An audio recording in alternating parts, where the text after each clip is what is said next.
The paradox of identity poses a simple, yet profound question. What makes something remain the same over time? At first glance, it seems easy. A chair remains a chair the next day, and a person remains the same from one day to another. But when analyzed more deeply, identity becomes far more complex. Objects change, people grow. Even the slightest change in form, function, or thought raises the question, is it still the same? Let's imagine a wooden ship that has been at sea for years. Over time, some planks rot and are replaced with new ones.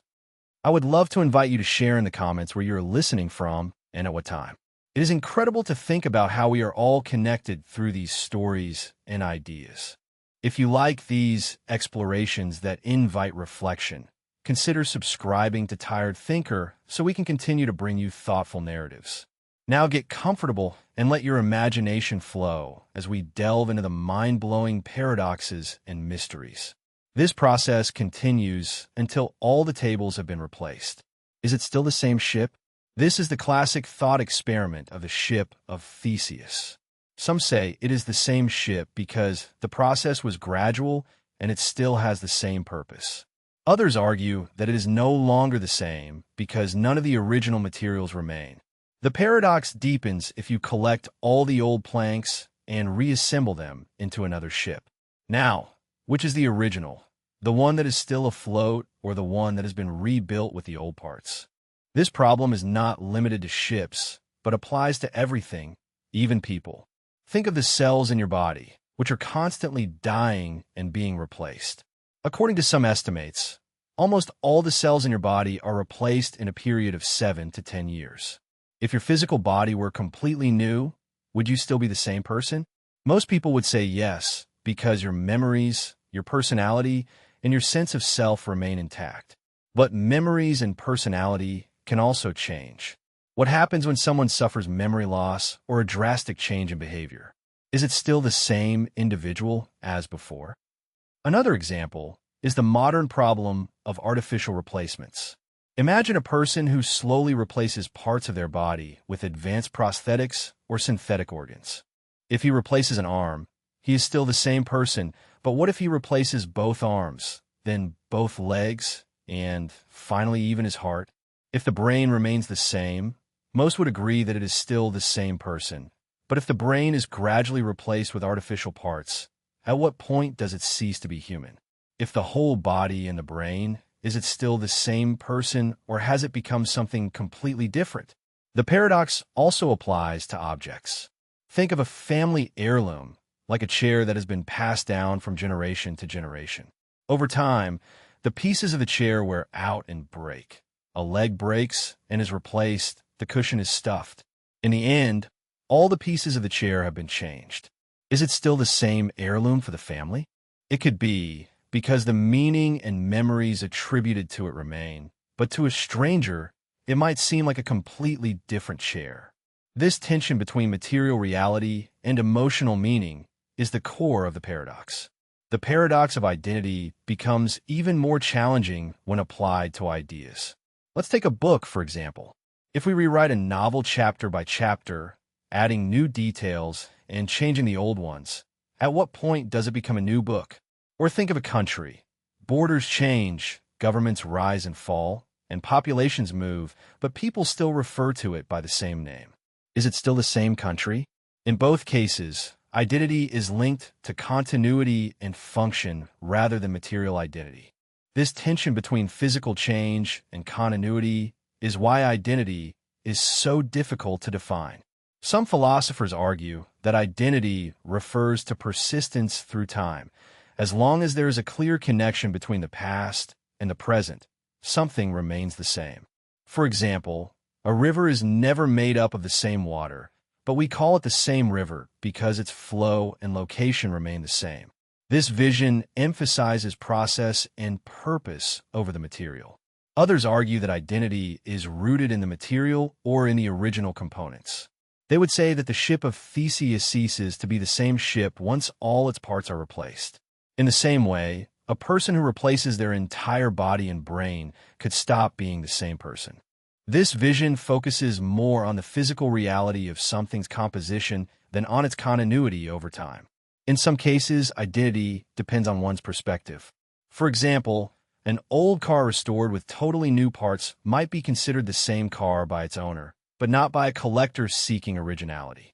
A musician who performs under the same band name, even after all the original members have left, may still be considered the same band by fans, but not by critics. These examples show how identity is often determined by context and interpretation, rather than objective facts. The identity paradox has practical implications for medicine. For example, debates arise about what defines a person in cases of severe brain injury or advanced dementia. If someone loses their memory and personality, are they still the same individual? This question influences decisions about autonomy and care and even legal responsibility. In technology, the rise of artificial intelligence and machine learning raises questions about whether machines can develop identities.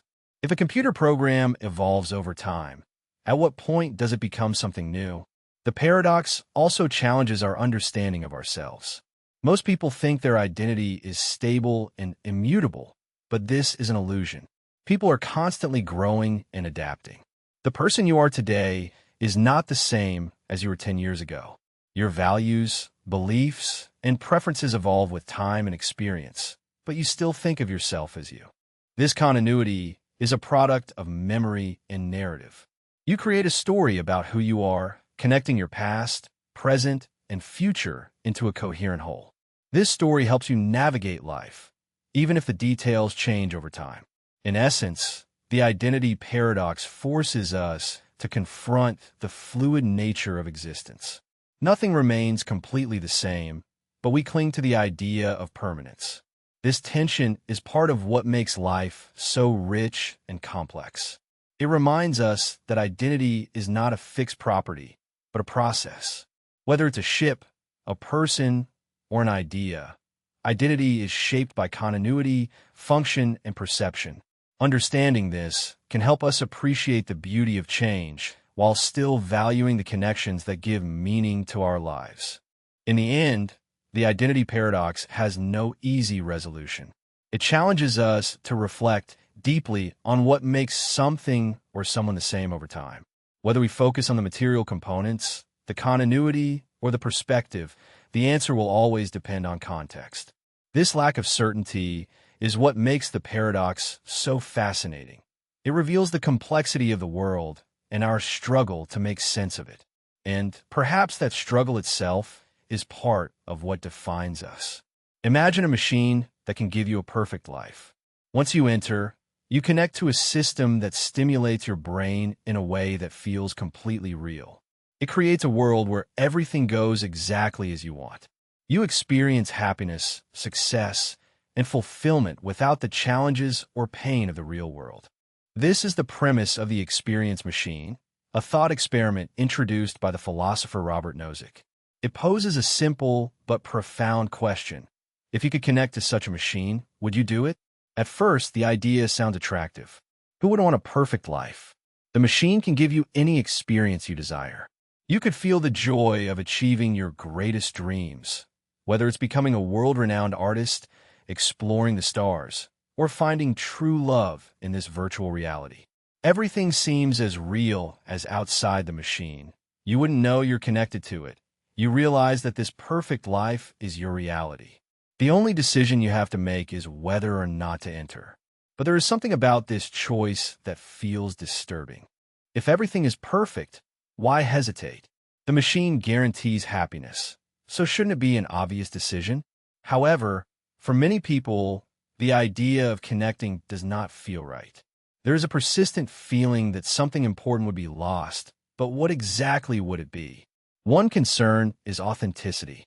When you are in the machine, the experiences aren't real. Of course, they seem real, but they are not. If you win an Olympic gold medal in the machine, you have not actually trained or competed for it. The machine has made you feel as if you had done it, but the achievement is not authentic. Many people value authenticity in their lives. They want to earn their achievements, not have a device deliver them. This makes the idea of living in the machine less attractive. It is like climbing a mountain yourself versus being flown to the top. The views may be the same, but the experience is fundamentally different. Another problem is the loss of connection with the real world. In the machine, you are alone. The people you interact with are not real, they are simulations. They may seem like friends or family, but they're not really there. In the real world, relationships are built through shared experiences, trust, and vulnerability. These connections give meaning to life. If you are in the machine, those connections disappear, even if the machine makes you feel loved. It is not the same as being loved by a real person. There is also the question of personal growth. Life is full of challenges, and those challenges shape you as a person. Fighting failure, overcoming obstacles, and learning from mistakes are part of being human. They develop resilience, empathy, and wisdom. In the machine, those struggles do not exist. Everything goes as you want, so you never have to grow or adapt. While this may seem nice, it raises the question of whether you can truly appreciate happiness without experiencing hardship. Is a life without challenges really satisfying, or does it lose some of its depth? The experience machine also raises questions about freedom. When you are in the machine, your life is pre-programmed. You do not make real decisions because the machine decides everything for you. Even if you feel that you have control, it is not like that. This loss of agency is worrying for many people. Part of what gives meaning to life is the ability to make decisions and chart your own path. In the machine, that freedom is an illusion.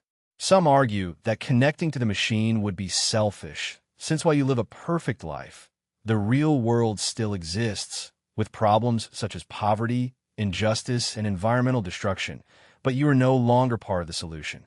By choosing the machine, you are choosing to ignore those problems and focus only on your own happiness.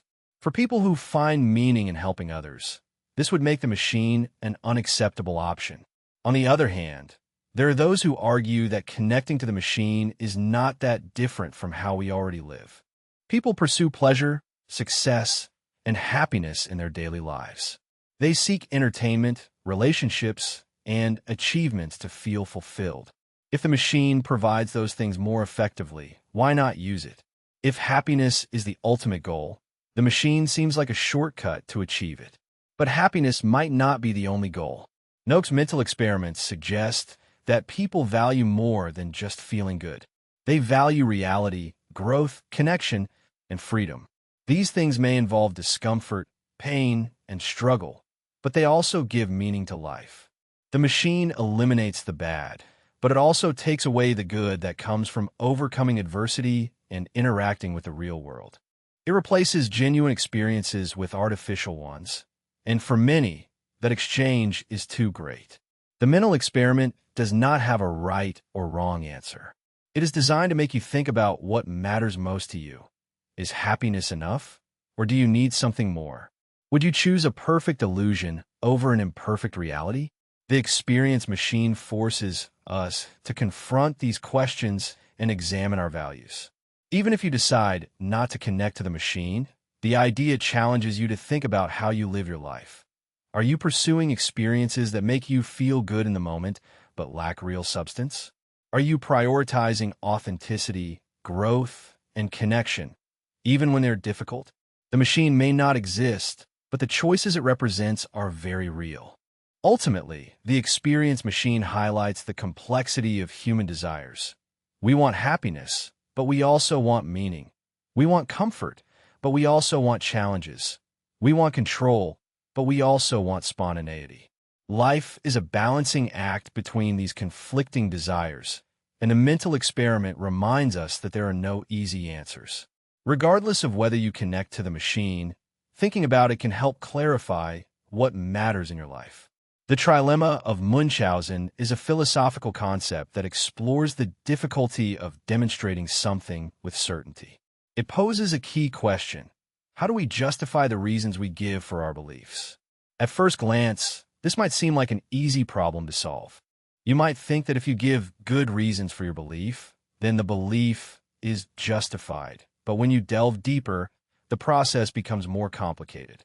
The trilemma of Munchausen points out that any attempt to justify a belief inevitably leads to one of three results: circular reasoning, infinite regression, or an arbitrary assumption. To understand it better, let's begin with the name. The term Munchausen refers to Baron Munchausen, a fictional character known for telling exaggerated and impossible stories. One of his most famous tales describes how he pulled himself out of a swamp by pulling his hair, or in some versions, his boots. The story is, of course, absurd, because no one can get up by pulling on their own shoelaces. However, the idea of attempting the impossible is at the core of this trilemma. The trilemma suggests that trying to justify knowledge is like trying to get out of a swamp without help, a task doomed to fail. Let's now analyze the three options that the trilemma presents. The first option is circular reasoning. In this case, a belief is justified by using another belief that ultimately leads back to the original belief. For example, imagine someone says, "I know my friend always tells the truth because he says so." This reasoning is circular because the statement depends on itself for validation. Circular reasoning may seem convincing at the time, but it provides no real basis. It's like walking in circles hoping to reach a destination. The second option is infinite regression. This occurs when each justification requires another justification, creating an endless chain. Imagine a child asking their father why the sky is blue. The father could answer that it is because sunlight scatters in the atmosphere. The child then asks why the light is scattered. The father gives a more detailed explanation, and the child keeps asking why after each answer. Although each answer may be valid, the process could continue indefinitely. Infinite regression may seem more rigorous than circular reasoning, but it has its own problem. It never provides a definitive answer without a stopping point. The chain of justifications is incomplete, leaving the original belief unfounded. The third option is an arbitrary assumption. This means stopping the chain of justifications by accepting something as true without any proof. For example, someone might say that the sky is blue because that's just how it is. This approach avoids circular reasoning and infinite regression, but relies on accepting a claim without evidence. Arbitrary assumptions are often unsatisfactory because they seem like a dead end. They do not provide a deeper understanding of why something is true. The trilemma of Munchausen argues that every attempt to justify a belief will end in one of these three results. No matter how hard we try, we cannot escape this trilemma. This finding has important implications for philosophy, science, and even daily life. It questions the idea that we can achieve absolute certainty about anything in science. For example, we rely on observations and experiments to justify our understanding of the world. But scientific theories are based on assumptions such as the idea that the laws of nature are consistent over time. We can test these assumptions, but even those tests depend on other assumptions. The trilemma suggests that science, while incredibly powerful, is ultimately based on foundations that cannot be fully justified. This does not mean that science is unreliable. It just means that absolute certainty is beyond our reach. In philosophy, the trilemma highlights the difficulty of defining knowledge. Philosophers often describe knowledge as a justified true belief, which means that for something to be considered knowledge, it must be true and you must have good reasons to believe it. But the trilemma of Munchausen complicates this definition. If all justification ultimately leads to circular reasoning, infinite regression, or an arbitrary assumption, can we really justify any belief? This question has led some philosophers to embrace skepticism, the idea that we cannot know anything for sure, not even in daily life. The trilemma plays an important role in debates or discussions in which someone demands proof for a claim. At some point, every argument reaches a point where further justification is impossible. For example, if someone asks why it is wrong to steal, you might answer that it harms others. If you're then asked why it is wrong to harm others, you might answer that we should treat others with respect. But if you're asked why respect is important, it would be difficult to give a deeper answer. In the end, the justification would be based on a value or assumption that cannot be proven. Does this mean that we should give up trying to justify our beliefs? Not necessarily. Although the trilemma shows that absolute certainty is unattainable, it does not mean that all beliefs are equally valid. Some justifications are more solid than others, even if not perfect. In science, for example, theories are judged by their ability to explain observations and predict future results. Although we cannot justify these theories with absolute certainty, we can evaluate them based on their reliability and usefulness. Similarly, in philosophy, the trilemma encourages us to examine our assumptions and think critically about our beliefs. By recognizing the limits of justification, we can approach knowledge with humility and openness. This does not mean abandoning beliefs altogether, but recognizing that they are always provisional and subject to change as we learn more. In practical terms, the Munchausen trilemma reminds us that seeking certainty is not always the best goal. Instead, we can focus on finding the most reasonable or coherent explanations available. For example, in a court, decisions are made based on evidence and arguments, not on absolute proof. While the legal system recognizes that mistakes can be made, it operates on the principle of reaching the best conclusion possible based on available information. The trilemma also teaches us to be aware of the limitations of our reasoning when we participate in discussions or debates. It is important to recognize when an argument is based on circular reasoning, infinite regress, or arbitrary assumptions. By identifying these patterns, we can evaluate arguments more effectively and avoid being deceived. Ultimately, the Munchausen trilemma is a reminder of the complexity of knowledge and the limits of human understanding. It challenges us to think deeply about how we justify our beliefs and to accept that some questions may never have a definitive answer. While this may seem unsettling, it can also be liberating, as by letting go of the need for absolute certainty, we can embrace curiosity, explore new ideas, and continue the endless pursuit of understanding. The trilemma does not close the door to knowledge, but opens the door to deeper investigation. The problem of evil is one of the oldest and most debated questions in philosophy. In theology, it asks how a benevolent, omnipotent, and omniscient God can coexist with the presence of evil and suffering in the world. This question has puzzled thinkers for centuries, as it poses profound challenges to our understanding of morality, free will, and the nature of the divine. If God is all love, it seems logical that he would want to eliminate suffering. If he is all-powerful, he would have the ability to do so. And if he is omniscient, he would be aware of all suffering, but suffering persists. This apparent contradiction constitutes the core of the problem. To clarify this, let's consider a concrete example. Imagine a natural disaster, such as an earthquake, that devastates an entire region. Thousands of people die, including children and people who had nothing to do with the event. The survivors are left homeless, grieving, and struggling to rebuild their lives. If God is loving and capable, why does he allow something like this to happen? For many, this type of scenario serves as proof that God does not exist or that he is not as loving or powerful as religious texts claim.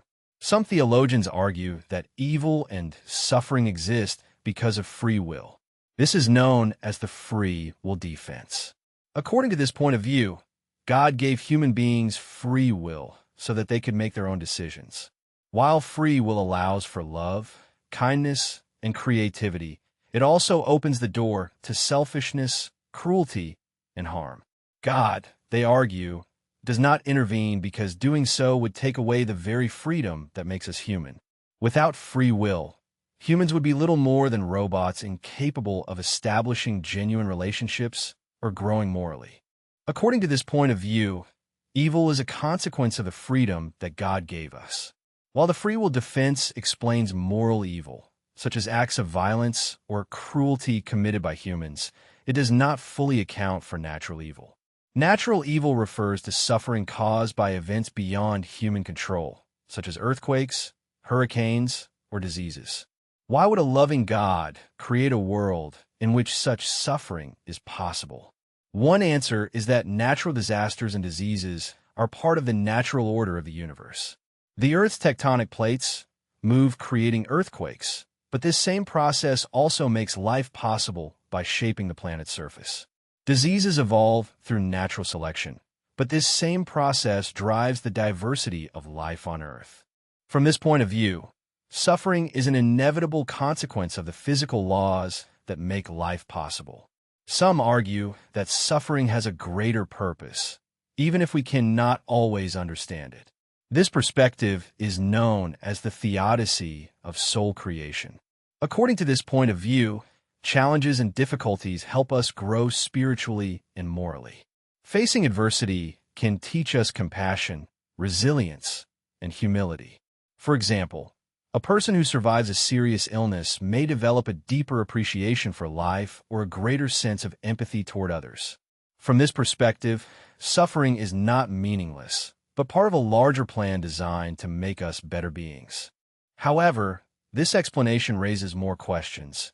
If suffering is intended to teach us something, why do some people suffer so much more than others? And what about cases of suffering that seem senseless, like the death of a child? It is difficult to see how such tragedies could contribute to the soul's formation. Critics argue that this defense often seems inadequate in the face of immense and senseless suffering. Another perspective suggests that our understanding of the actions of God is limited by our human perspective. This is known as the greater good defense. According to this point of view, the ways of God are beyond human understanding. What seems unnecessary suffering to us could have a purpose we cannot see. For example, an event that seems tragic could lead to positive changes in the long term, or it could play a role in a divine plan we cannot fully understand. This argument is based on the idea that human beings have limited vision of reality, while God sees the big picture. Critics of this point of view argue that it demands too much faith. If we cannot understand the reasons of God, how can we be sure that those reasons are fair? In addition, the idea that suffering serves a hidden purpose can be deeply unsatisfactory for those experiencing pain. It is difficult to find comfort in the idea of a greater good when one is facing a personal tragedy. For atheists and skeptics, the problem of evil is often seen as proof against the existence of an all-powerful and loving God. They argue that the simplest explanation for the existence of evil is that there is no divine being controlling the universe, but that the world works according to natural laws, and suffering is a consequence of those laws. According to this view, earthquakes occur due to tectonic activity, not for divine purpose. Diseases spread due to biological processes, not as a test of faith. While this perspective eliminates the problem of reconciling God with evil, it raises other questions, such as how we find meaning in a world without divine supervision. Religious believers often respond to these challenges by pointing out the limits of human understanding. They argue that faith consists of trusting God even when his actions seem incomprehensible. For many, faith provides comfort in the face of suffering, offering the hope of a better future or of a life after death in which justice will be restored. This perspective emphasizes the importance of trust and humility in the face of the mysteries of life. The problem of evil remains one of the most complex and enduring questions of philosophy and theology. It challenges our assumptions about God's nature, the purpose of suffering, and the limits of understanding. Although there is no definitive answer, the debate itself has deepened our understanding of morality, free will, and the human condition. Whether suffering is seen as a test, a consequence of natural laws, or simply part of life, the problem of evil forces us to deal with some of the deepest questions about existence. The unexpected gift paradox is a puzzle about surprise and expectations. It challenges our thinking about surprises and how we process information. At first glance, the idea seems simple. You are told you will receive a surprise gift sometime during the week. The key to the gift is that it must be unexpected, but when you start thinking about when the surprise might occur, a paradox begins to unfold. To understand how the paradox works, imagine that on Sunday night you're told that you will receive the surprise gift sometime between Monday and Friday, but you are told that it will occur on a day when you least expect it. Naturally, you start thinking about the possibilities. First, you consider Friday. If the surprise has not arrived on Thursday night, you conclude it must be Friday. But if you expect it on Friday, it can no longer be a surprise, so Friday is ruled out. Now that Friday is eliminated, you move on to Thursday. If the surprise has not arrived on Wednesday night, You conclude it must be Thursday, but as before, if you expect it on Thursday, it is no longer a surprise. So Thursday must also be ruled out. This same reasoning applies to Wednesday, Tuesday, and Monday. At the end of this thought process, it seems impossible for the gift to be a surprise on any day.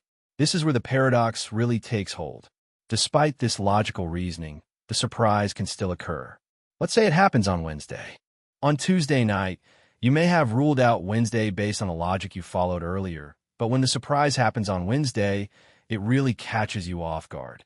The paradox lies in the tension between your reasoning and the actual event. Even if you think you have eliminated all possibilities, the surprise still works. What makes this paradox so intriguing is how it challenges our assumptions about logic and expectation. The key to the enigma is in the phrase "when you least expect it." The idea of surprise is based on the fact that you cannot fully anticipate it. But as soon as you try to reason when it might occur, you introduce an expectation that complicates the very idea of being surprised. This paradox has deeper implications than it seems at first.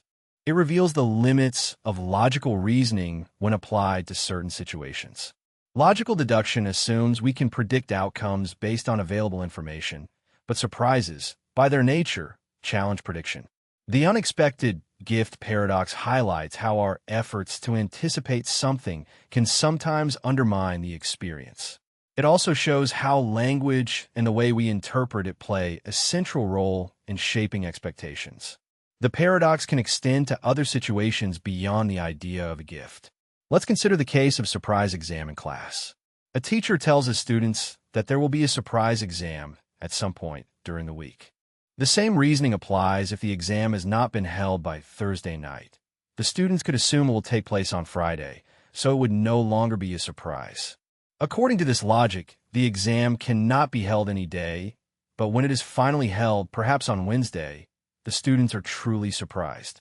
This version of the paradox is often called the paradox of the unexpected exam and follows the same principles.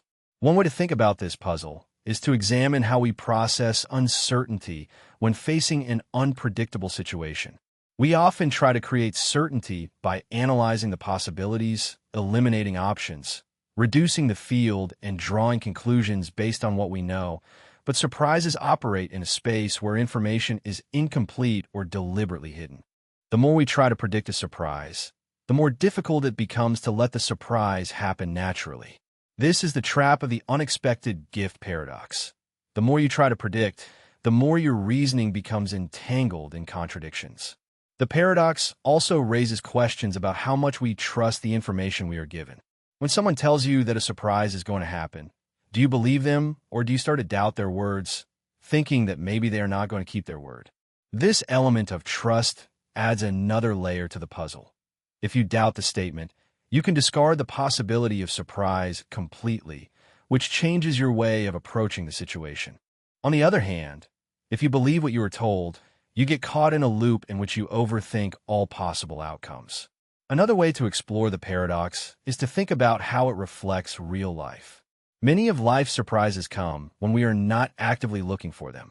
For example, you can receive an unexpected call from an old friend, stumble upon a beautiful place during a walk, or find the answer to a problem when you least expect it. These moments are surprising precisely because you are not trying to anticipate them. The unexpected gift paradox captures this dynamic by showing how deliberate attempts to predict a surprise often backfire. Despite its playful nature, philosophers and logicians have studied this paradox for decades.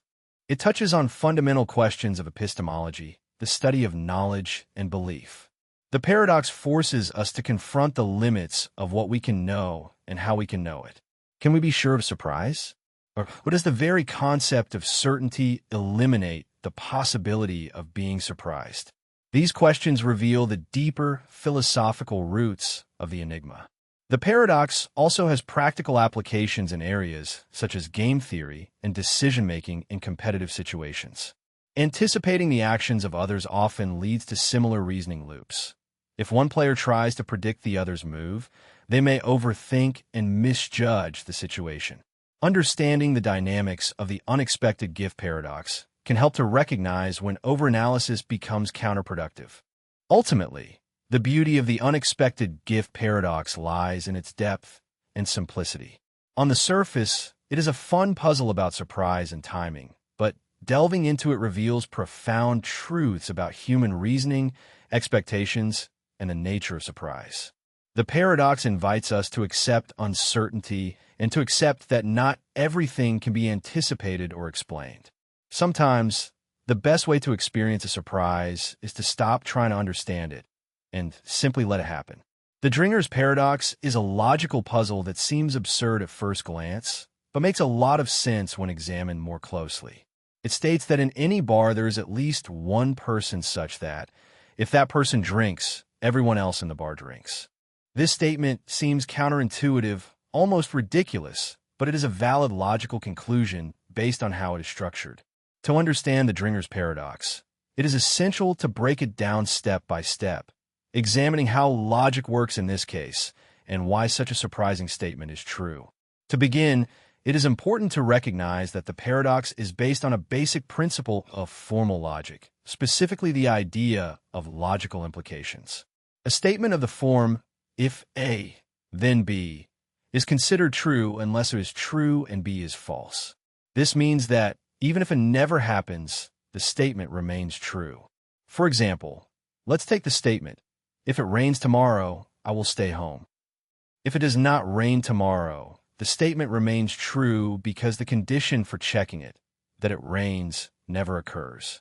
This idea is fundamental to understanding the Dringer's paradox, since the paradox is based on how implications work, not on the practical reality of drinking behavior.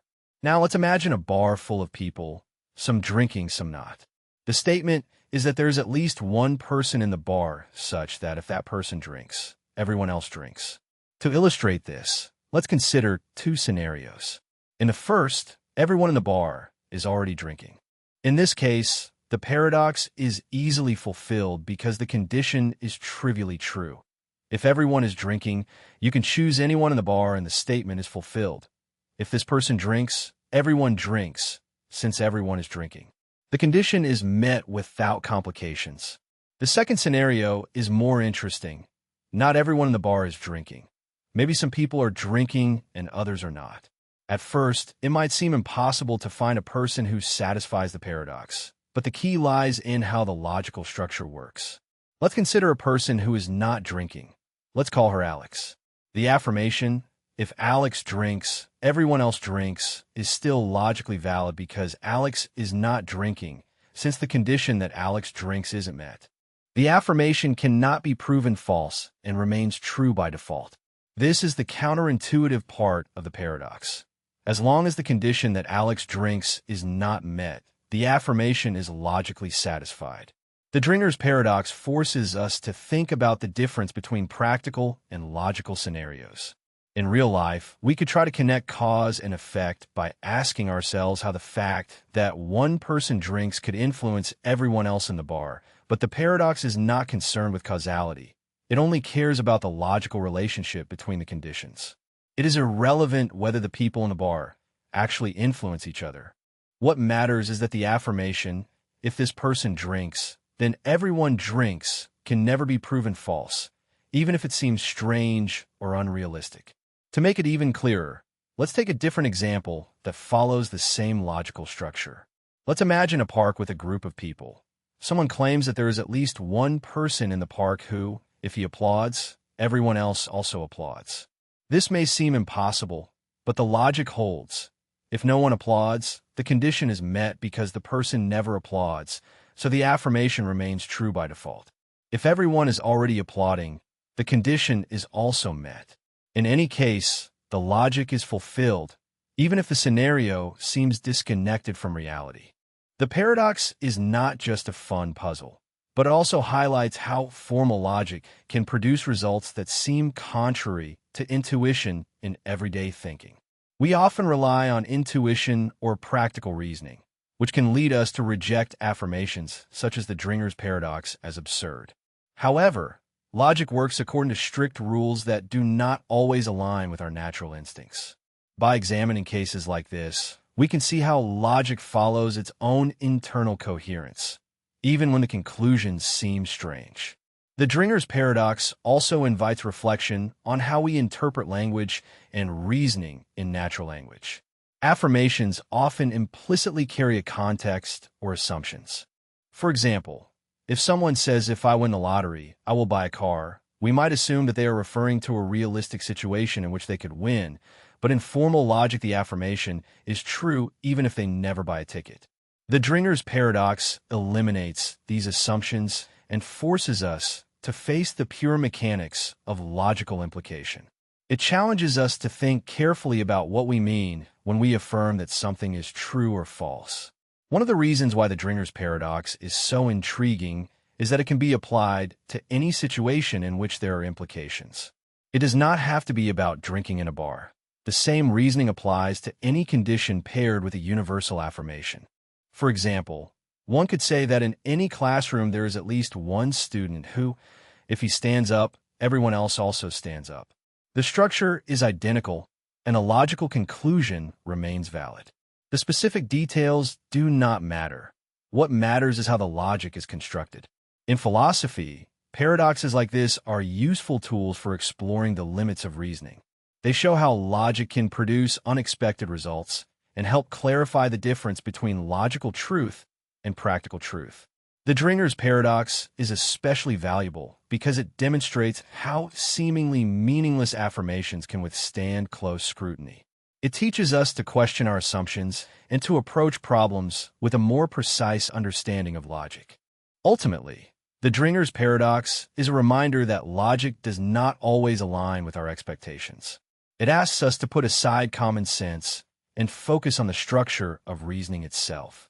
By doing so, we appreciate more deeply how logic works and why it sometimes leads us to surprising conclusions. Whether in a bar, a park, or a classroom, the paradox is fulfilled, showing us that logic, even in its most counterintuitive form, is a powerful tool for understanding the world. Imagine that you are stranded on an island where all the inhabitants belong to one of two groups: those who tell the truth or the liars. The truth-tellers always tell the truth, while the liars always lie. On this island, you have a single task: to find out who belongs to each group. At first glance, it seems simple. Just ask someone a question and deduce whether they are telling the truth or not. But as you start thinking about it, the problem becomes more complex. If someone always lies, how do you know if their answer is deceptive or not? What kind of questions could help you unravel the truth in such a scenario? The challenge begins when you realize that asking direct questions doesn't work. For example, if you ask someone if they are telling the truth, both those who tell the truth and the liars would answer yes. Those who tell the truth would sincerely say that they are telling the truth, while the liars, forced to lie, would falsely affirm that they are telling the truth. You do not get any useful information from this exchange. To solve this puzzle, you must think carefully about how to formulate your questions in a way that takes advantage of the logic of those who tell the truth and the liars. A classic approach is to ask what another person would say. Imagine that there are two people on the island standing next to you. You could ask person, "What would person B say if I asked him if he is truthful?" This question creates a logical loop. A sincere person, when answering this question, will sincerely describe the liar's answer. A liar, on the other hand, will lie about what the sincere person would say. In any case, you can find the truth by carefully interpreting the answer. This is how it works. If person A is sincere, they will truthfully say what person B, the liar, would say. Since person B always lies, they would claim that person A is a liar. Person A would then sincerely say that person B would say that I am lying. If person A is a liar, they will lie about what person B, the sincere person, would say. In this case, person B would sincerely say that person A is a liar, but person A would lie about it and say that person B would claim that I am sincere. By analyzing this answer, you could discern who is lying. Always manipulate the question in such a way that it could expose their dishonesty. If you follow the logic, this type of reasoning seems abstract, but it becomes clearer with practice. The key is to structure your questions so that the answer does not depend on whether the person is sincere or deceptive. Instead, the question forces them into a logical framework that reveals their nature. Questions like, What would you say if I asked you? Or what would another person say? Create layers of logic that uncover the truth. This island scenario is not just a fun puzzle, but illustrates how logic can be used to solve seemingly impossible problems. The problem of the sincere and the liars has been studied for centuries, partly because it is easy to pose, but difficult to solve. It is often used in philosophy and computer science to teach the principles of logical reasoning and decision-making. It forces you to think beyond superficial answers and consider the deeper structure of how information is transmitted. One of the most fascinating aspects of this riddle is how it forces you to trust indirect reasoning. Most of the time, we're used to accepting answers as is or looking for direct information on the island. However, direct questions fail because truth and lies sound identical on the surface. This reflects a broader lesson about communication in the real world. People often formulate claims in such a way that they can hide their intentions. Learning to ask the right questions, questions that reveal more than they hide, is a skill that applies far beyond the island. The problem also highlights the power of self-referential questions. By asking someone what another person would say, a scenario is created where both groups must expose themselves indirectly. This type of reasoning is closely related to the concept of metacognition, or thinking about thinking. It encourages you to step back and analyze how information flows and where hidden truths lie. In some variations of the riddle, the complexity increases. Imagine that there are not only people who tell the truth and lie, but also people who randomly switch between truth and lies. Now, asking a single question may not suffice to determine someone's nature. It will be necessary to ask a series of questions and look for consistency or patterns in their answers. This additional layer of randomness reflects real-world situations where people are not perfectly consistent in their behavior or statements. It teaches us to gather more evidence and analyze it over time, rather than relying on a single interaction. The beauty of the riddle of the sincere and the liars is its universality, since, although it seems simple in appearance, it challenges some of our most basic assumptions about communication, truth, and logic. It shows how, even in situations where information is unreliable or contradictory, clear thinking and structured reasoning can dispel confusion. It also emphasizes the importance of carefully formulating questions to get the answers that you need. Imagine applying this principle to everyday life. Although we do not usually encounter people who always lie or always tell the truth, we do face incomplete, biased, or misleading information, whether analyzing a news story, negotiating an agreement, or resolving a conflict. The ability to structure questions and think critically about answers is invaluable. The riddle of the sincere and the liars reminds us that the way we ask questions can be as important as the answers we receive. In essence, the riddle is about clarity. It eliminates unnecessary complexity and forces you to think logically. The rules are simple. One group always tells the truth, and the other always lies. Within those rules lies a world of complexity, nuances, and discoveries. By solving the riddle, you not only learn to solve an enigma, but also to approach problems with patience, curiosity, and a clear mind. The island of the sincere and the liars remains a timeless mental experiment that challenges you to think beyond the obvious, to question your assumptions, and to look for answers in unexpected places. It is a reminder that, even in a world full of contradictions, the truth can be found if you know how to ask the right questions. The Epimenides paradox is a classic example of a self-referential statement that creates logical confusion. It originates in the statement of Epimenides, a philosopher and poet from ancient Crete, who said that all Cretans are liars. At first glance, this may seem simple, but when you think about it, a problem arises. If Epimenides, who is Cretan, is telling the truth, then his statement must be true. But if it is true, then everyone, including himself, is a liar, which would make his statement false. This contradiction constitutes the core of the paradox and has puzzled thinkers for centuries. The paradox works because it is self-referential.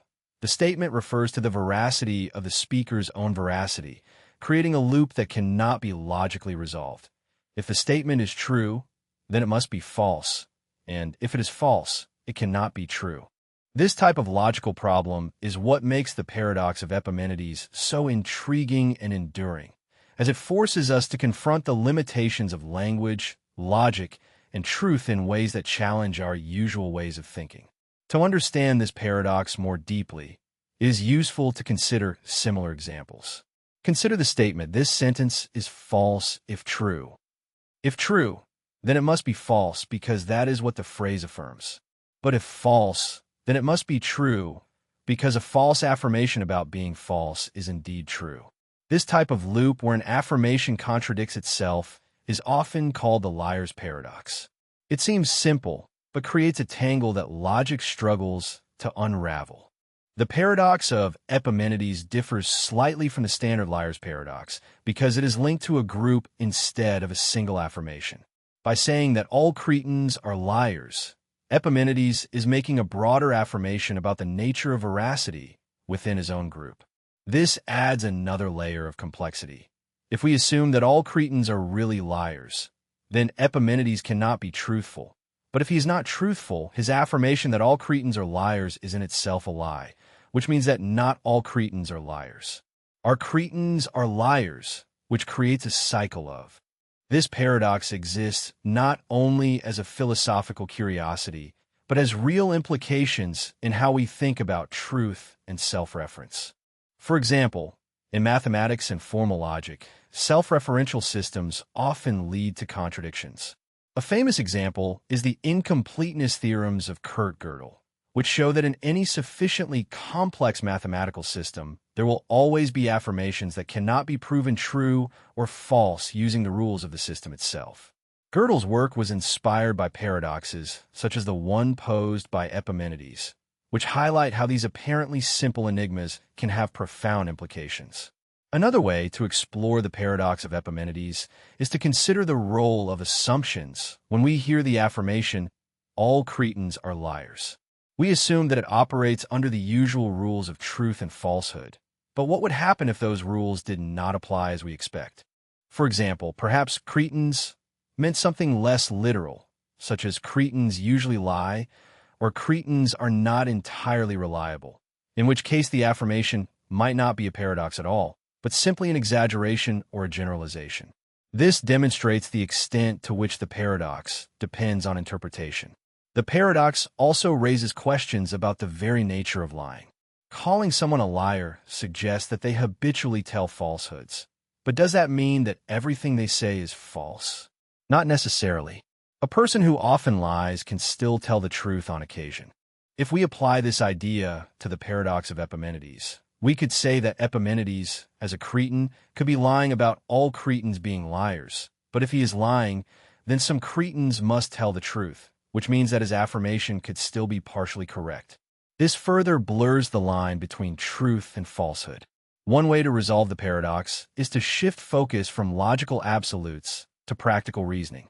In real life, people don't always speak in absolute terms. Affirmations such as "everyone lies" or "no one is trustworthy" are often understood as hyperboles, not literal truths. If we interpret Epimenides' affirmation in this way, the paradox disappears and becomes less of a logical contradiction and more of an issue related to the complexities of human behavior and language.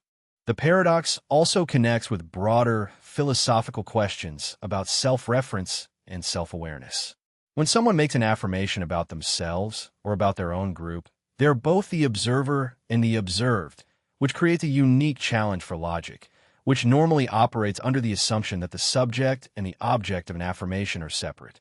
By blurring this distinction, self-referential affirmations, such as "all Cretans are liars," reveal the limitations of traditional logic and force us to think in new ways.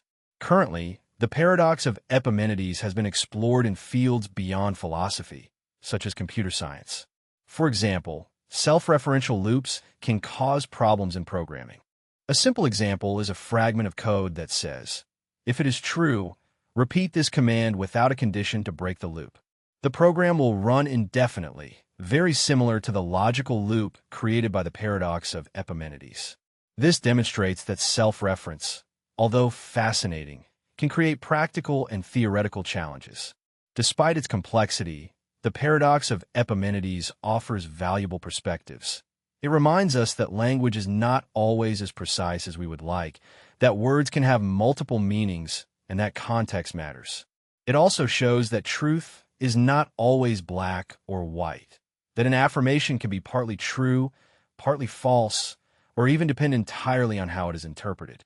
By dealing with these ideas, we can develop a deeper understanding of how we communicate and think. Ultimately, the paradox of Epimenides reminds us that some questions do not have simple answers. It invites us to explore the limits of logic and consider the ways our assumptions shape our understanding of the world. Whether we approach it as a philosophical puzzle, a linguistic curiosity, or a mathematical challenge, the paradox continues to inspire reflection and debate. It demonstrates that even the simplest affirmations can give rise to profound and stimulating questions that challenge us to think beyond the limits of conventional reasoning. The two envelopes problem is a fascinating puzzle that challenges our understanding of probability, logic, and decision-making. It begins with a simple scenario. You're presented with two envelopes, each containing some money. One of the envelopes has exactly twice as much money as the other, but you don't know which is which. You choose an envelope, but before opening it, you're given the option to exchange it for the other. At this point, the question arises, should you change or keep your original choice? At first glance, the problem seems simple. You might think that there is no reason to change, since, not knowing which envelope contains more money, both seem to have the same probability of containing the larger amount. Changing would seem a 50% bet, without any advantage, but deeper reflection leads to confusion. Let's analyze it. Suppose you open the envelope you have chosen and find $100 inside. If this is the smaller amount, the other envelope must contain $200. However, if it is the larger amount, the other envelope must contain $50. In this case, there is a 50% chance that the other envelope contains $200 and a 50% chance that it contains $50. On average, changing would give you an expected value of $125 because $200 plus 50 divided by 2 equals 125. This expected value is greater than the $100 you already have, so it seems that changing is the best option. But here's the paradox. This logic applies regardless of the amount you find in the first envelope. Regardless of how much money, changing always seems to offer a higher expected value. If that is true, then you should always change. But if the logic applies equally to both envelopes, you could change endlessly without ever resolving which envelope is best. This contradiction is at the heart of the two envelopes problem. To understand where this reasoning fails, we have to delve into the underlying assumptions. The key issue lies in how probabilities are assigned to the envelope amounts in the example. We implicitly assume that each amount has the same chance of being smaller or larger, but this assumption is problematic. If one envelope contains $100, the other must contain $50 or $200, depending on whether $100 is the smaller or larger amount. However, the problem does not specify how the amounts are initially distributed. Without knowing this, we cannot calculate meaningful probabilities here. Let's consider another perspective. Suppose the two envelopes were filled according to a specific rule. For example, one envelope contains an amount chosen at random and the other contains twice that amount. If the amounts were chosen in this way, it would be necessary to know the range of possible values before assigning probabilities. Without that range, it is impossible to determine if changing is advantageous. This highlights another key feature of the problem. The paradox arises because we're trying to reason about probabilities without enough information. Some philosophers and mathematicians argue that the paradox does not reflect a real flaw in decision-making, but exposes the limitations of how we think about uncertainty in practice. If you're given two envelopes without additional context, you really have no way to know whether changing is better or worse.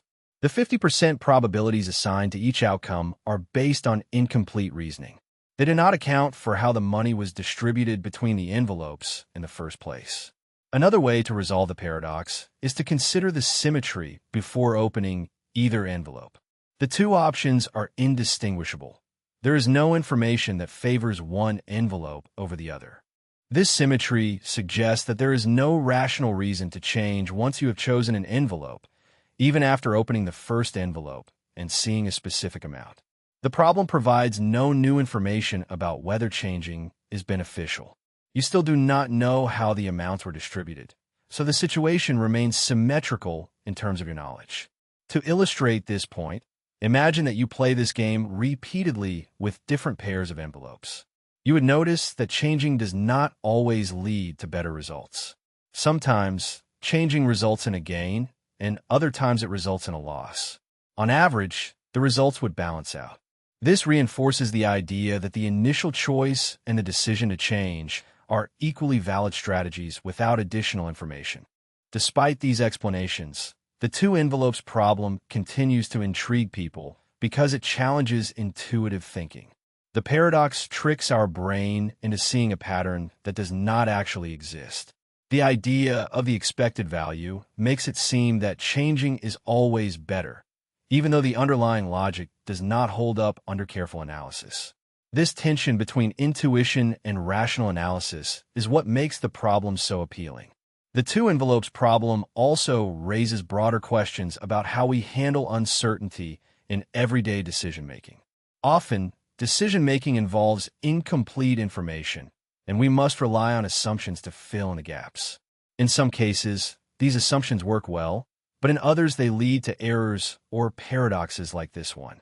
The problem reminds us to carefully examine the reasoning behind our choices and to be cautious about over-interpreting probabilities when the assumptions are unclear. Ultimately, the two envelopes problem is not just a mathematical puzzle, but a thought experiment that challenges us to think critically about probability, symmetry, and decision-making. It highlights the importance of understanding the limits of our reasoning and the role of assumptions in shaping our conclusions. Although the paradox may never have a definitive solution, it offers a valuable lesson on how to approach uncertainty with logic and humility. The problem of the criterion is a classic philosophical riddle about knowledge. It poses a seemingly simple question. How do we know what we know? To determine what is true or reliable, we need a method to judge it. But how do we know that method is reliable without already knowing what the truth is? The question creates a loop in which we cannot establish a reliable criterion for knowledge without first having knowledge itself. This circular problem lies at the heart of the debate about how human beings understand and verify the world around them. To better understand the problem, imagine that you're trying to determine if a painting is authentic. You could consult an expert, but how do you know that the expert is credible? Perhaps you could check their credentials or see if their previous assessments have been accurate, but this requires relying on another standard, perhaps the institution that awarded them their credentials or the historical records of their assessments. How do you verify that data? At some point, one realizes that there is no definitive and unbreakable standard to confirm what is reliable without resorting to another standard that could be flawed. This is the crux of the problem of the criterion. This question was first articulated by the Greek philosopher Sextus Empiricus, who wondered if we could ever truly escape this loop. It is a cornerstone of skepticism. The problem starts with two basic questions. What do we know, and how do we decide what to believe? The first question focuses on the scope of our knowledge. The second question asks for the standard or criterion by which we judge that knowledge. The problem arises because one cannot answer either question without the other. To know what can be trusted, one needs a method to evaluate it. But to develop that method, it is necessary to already know what is reliable. That is a vicious circle. Let's take, for example, scientific reasoning. Most people trust science as a reliable way to learn about the world.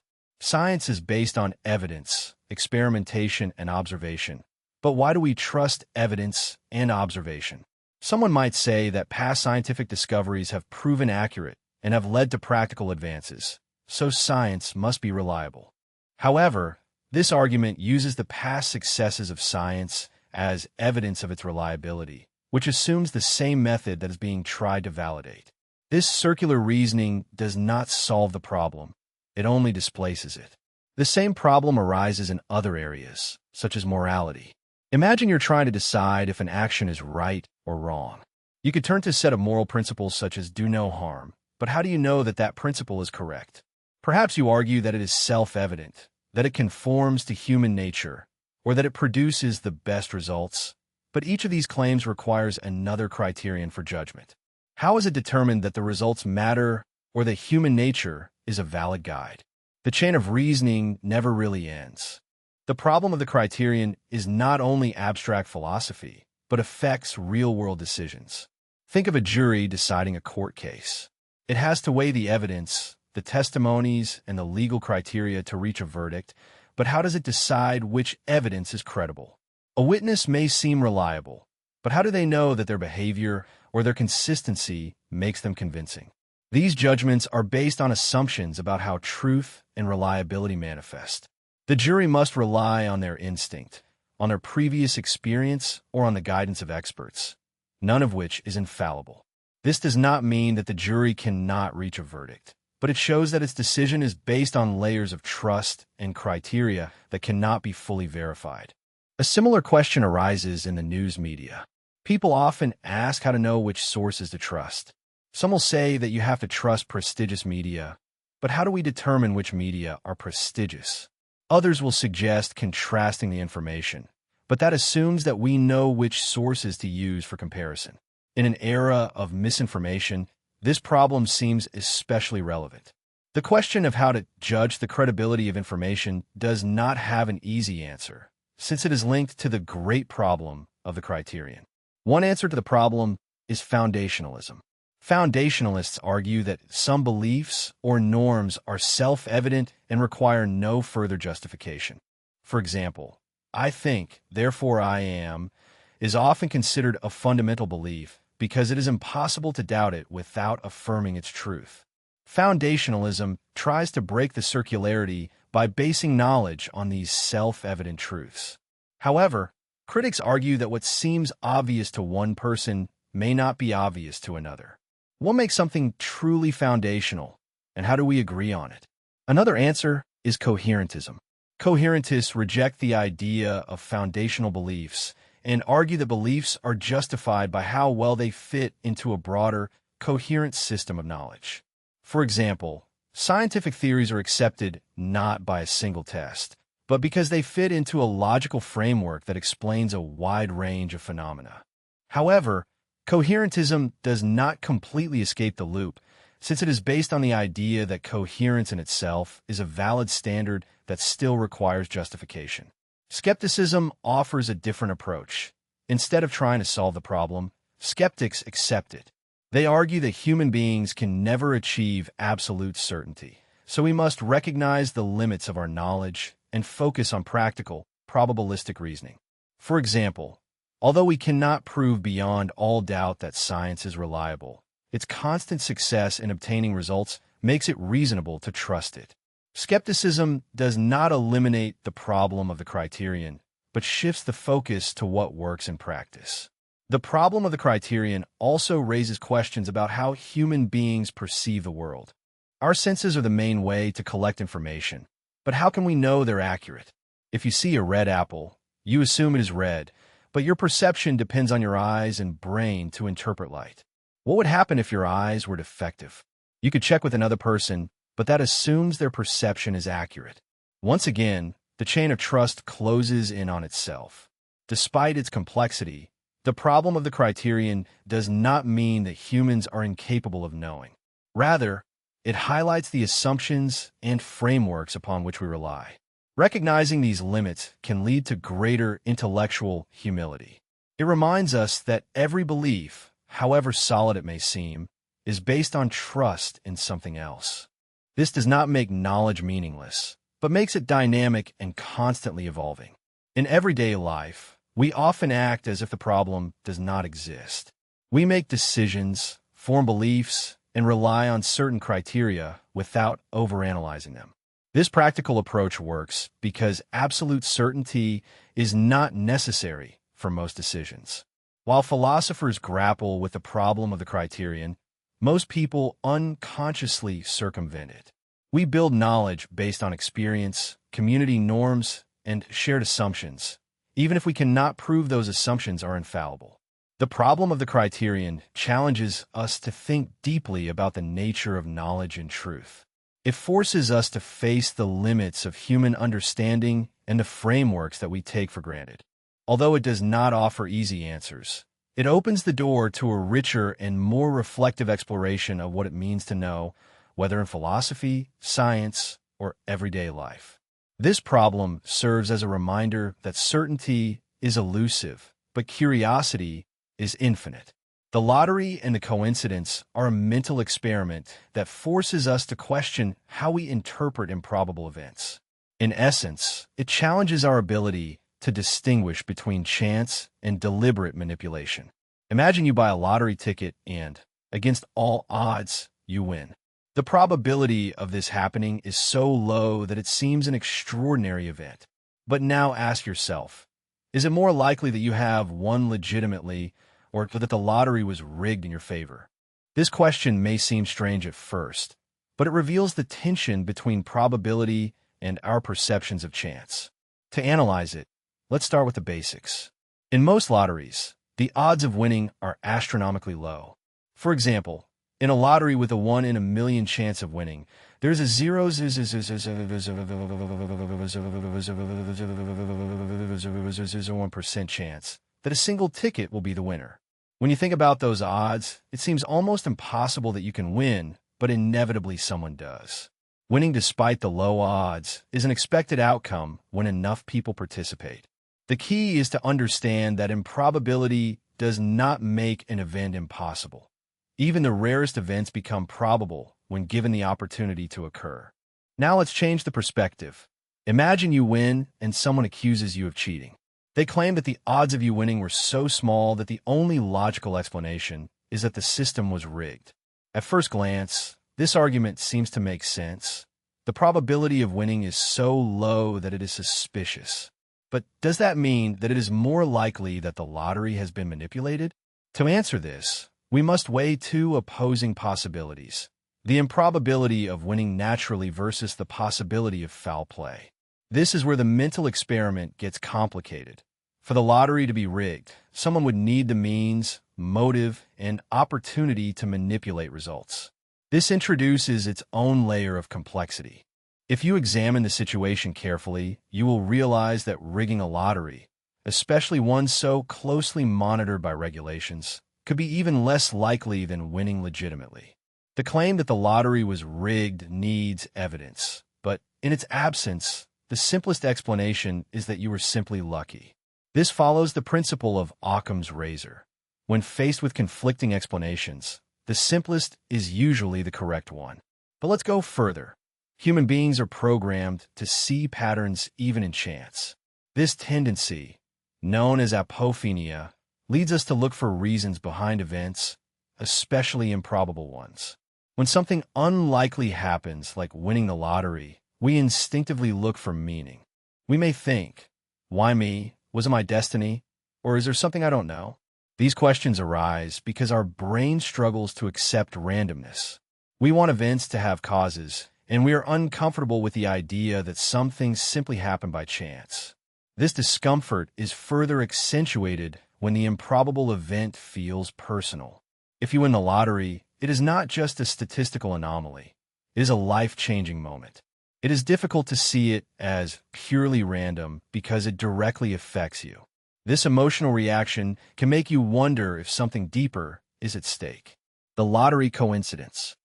Experiment on the lottery, and the coincidence highlights this bias, showing how our perceptions of probability are influenced by the personal impact. Now we will complicate the scenario further. Imagine that you have not only won the lottery, but you won twice. The probabilities of this occurring are astronomically low, but it has happened in real life. For example, a woman in Estados Unidos won 2 big lottery prizes within a few years. People were skeptical, understandably. The statisticians pointed out that, although the probabilities of winning twice are incredibly small, they are not null. Given that there are millions of people who play the lottery, it is not impossible that such a rare event occurs somewhere. However, because the event is unusual, it is easy to draw hasty conclusions about fraud or manipulation. This reaction reveals how we struggle to understand extreme improbability. The lottery coincidence also has broader implications for how we interpret events.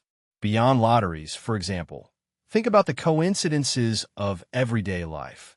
You can run into an old friend in a city in which neither of you lives or dream about something that then occurs. These events seem significant to us because they are improbable, but are they really important, or are they just random events that stand out because we notice them? The same logic applies to the lottery. Winning seems extraordinary, but it is just one of the possible results in a universe of possibilities. Another layer of this paradox is how we view the justice systems. Lotteries are designed to be random, but their structure makes some results inevitable. Someone has to win, although the probabilities are low. This creates a tension between our expectations of justice and the reality of chance. If the winner of a lottery is accused of cheating simply because their victory was improbable, the entire premise of randomness is undermined. The mental experiment forces us to confront our biases about what we consider fair or suspicious. The lottery coincidence also raises questions about how we evaluate evidence.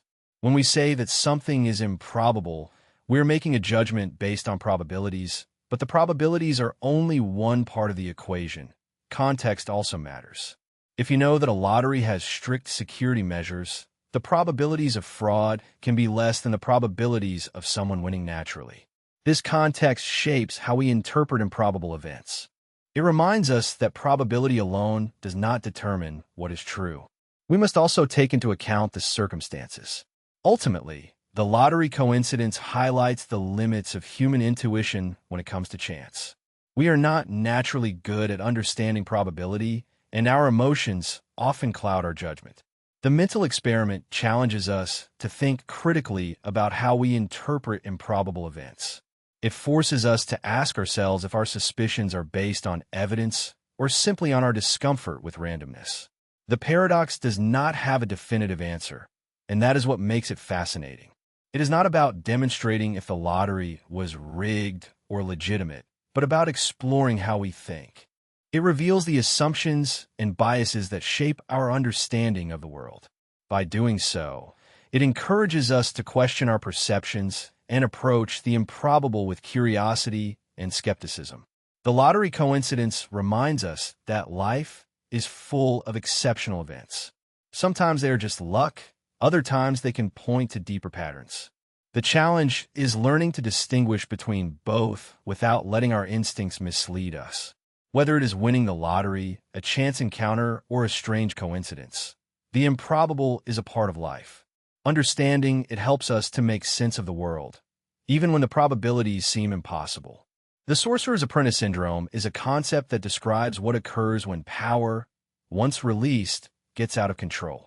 The term comes from a famous story, represented in a notable way in Fantasia by Disney, in which an apprentice enchants a broom to carry out his tasks. The broom follows the apprentice's orders to get water, but when the task is finished, it does not stop and keeps bringing water, flooding the room. The apprentice, who does not have the ability to undo the spell, watches helplessly how chaos worsens. This tale has become a metaphor for situations in which human actions or creations, especially those that involve technology or systems, take on a life of their own. The idea resonates deeply because it illustrates a key human vulnerability: the gap between power and control. People often develop tools or systems to solve problems, but they do not always consider the long-term consequences. Once put into operation, these systems can act in unexpected ways, creating new problems that get out of control. This is not only a fable, but a recurring theme in history, technology, and even nature. Let's take as an example the Industrial Revolution. The invention of the machinery and the factories transformed the societies, making the production faster and cheaper, but this rapid progress brought with it unforeseen consequences. The pollution of the factories poisoned the rivers and the air, and child labor became a widespread problem. The same tools designed to facilitate life created a series of new challenges. The same pattern can be observed in modern technologies. The rise of artificial intelligence offers incredible potential, but also raises ethical concerns. What happens when AI systems make decisions that humans cannot understand or control? This echoes the apprentice's dilemma. Once the broom is set in motion, or in this case the algorithm, how do you stop it when it goes too far? This syndrome also appears in the natural world. Let us consider the introduction of non-native species into the ecosystems of Australia. Rabbits were introduced during the 19th century for hunting and, having known natural predators, their population skyrocketed, causing widespread ecological damage. What seemed like a simple solution to a minor problem became an environmental crisis. The same principle applies to many human interventions in nature. Efforts to control pests with chemicals, for example, have often been counterproductive. Pesticides not only kill pests, but also beneficial insects such as bees, disrupting entire ecosystems. Over time, pests can develop resistance, making the problem even more difficult to solve. The sorcerer's apprentice syndrome also manifests in financial systems. During the global financial crisis of 2008, complex financial products, such as mortgage-backed securities, were created to maximize profits. These tools became so complicated that even the experts who used them did not fully understand their risks. When the real estate market collapsed, these financial instruments amplified the damage and triggered a cascade of economic bankruptcies. Systems designed to generate wealth ended up threatening the entire global economy. The digital age has introduced new forms of this syndrome. Social media platforms, for example, were designed to connect people and share information. While they have achieved that goal, they have also created problems such as misinformation, echo chambers, and mental health problems. Algorithms optimized to keep users engaged often prioritize sensationalist or polarizing content, unintentionally contributing to social divisions. Platforms cannot simply disable these effects without undermining their business models. Once again, the apprentice finds himself unable to stop the enchanted broom. One of the most worrying examples of the modern era is worrying modern examples. Human innovation, especially during the industrial era, unlocked the ability to harness fossil fuels as an energy source. This allowed societies to grow at an unprecedented rate, improving living standards around the world. However, the burning of these fuels has released enormous amounts of carbon dioxide into the atmosphere, trapping heat and altering the planet's climate systems. Rising temperatures, melting ice caps, and extreme weather events are just the beginning of a complex chain reaction. Although we now understand the risks, the systems built around fossil fuels are so entrenched that reversing the damage seems an impossible task. The more we try to fix the problem, the more unforeseen consequences we discover. A key element of the sorcerer's apprentice syndrome is the lack of foresight. The apprentice casts the spell without understanding all its implications, just as humanity often acts without fully considering the long-term effects of its innovations. This is not always due to ignorance or recklessness. Sometimes, the urgency to solve a problem overshadows the need to plan for potential consequences. Other times, people simply cannot predict how a system will behave once it grows beyond their control. Another factor is the dependence on quick fixes. The apprentice does not want to carry the water by hand, so he takes a shortcut with magic. Similarly, human beings often seek immediate solutions without addressing the root causes. This is especially true in areas such as healthcare, where although antibiotics have revolutionized medicine and saved countless lives, their overuse has led to the rise of antibiotic-resistant bacteria, a serious threat to global health. What began as a miracle solution is now creating new challenges that are more difficult to solve. The syndrome also reveals the importance of humility in the face of complexity. The apprentice assumes that he can handle the broom, just as humans assume that they can manage their creations. But complexity often exceeds understanding in systems such as global supply chains, environmental policies, or financial markets. Small changes can have unpredictable ripple effects.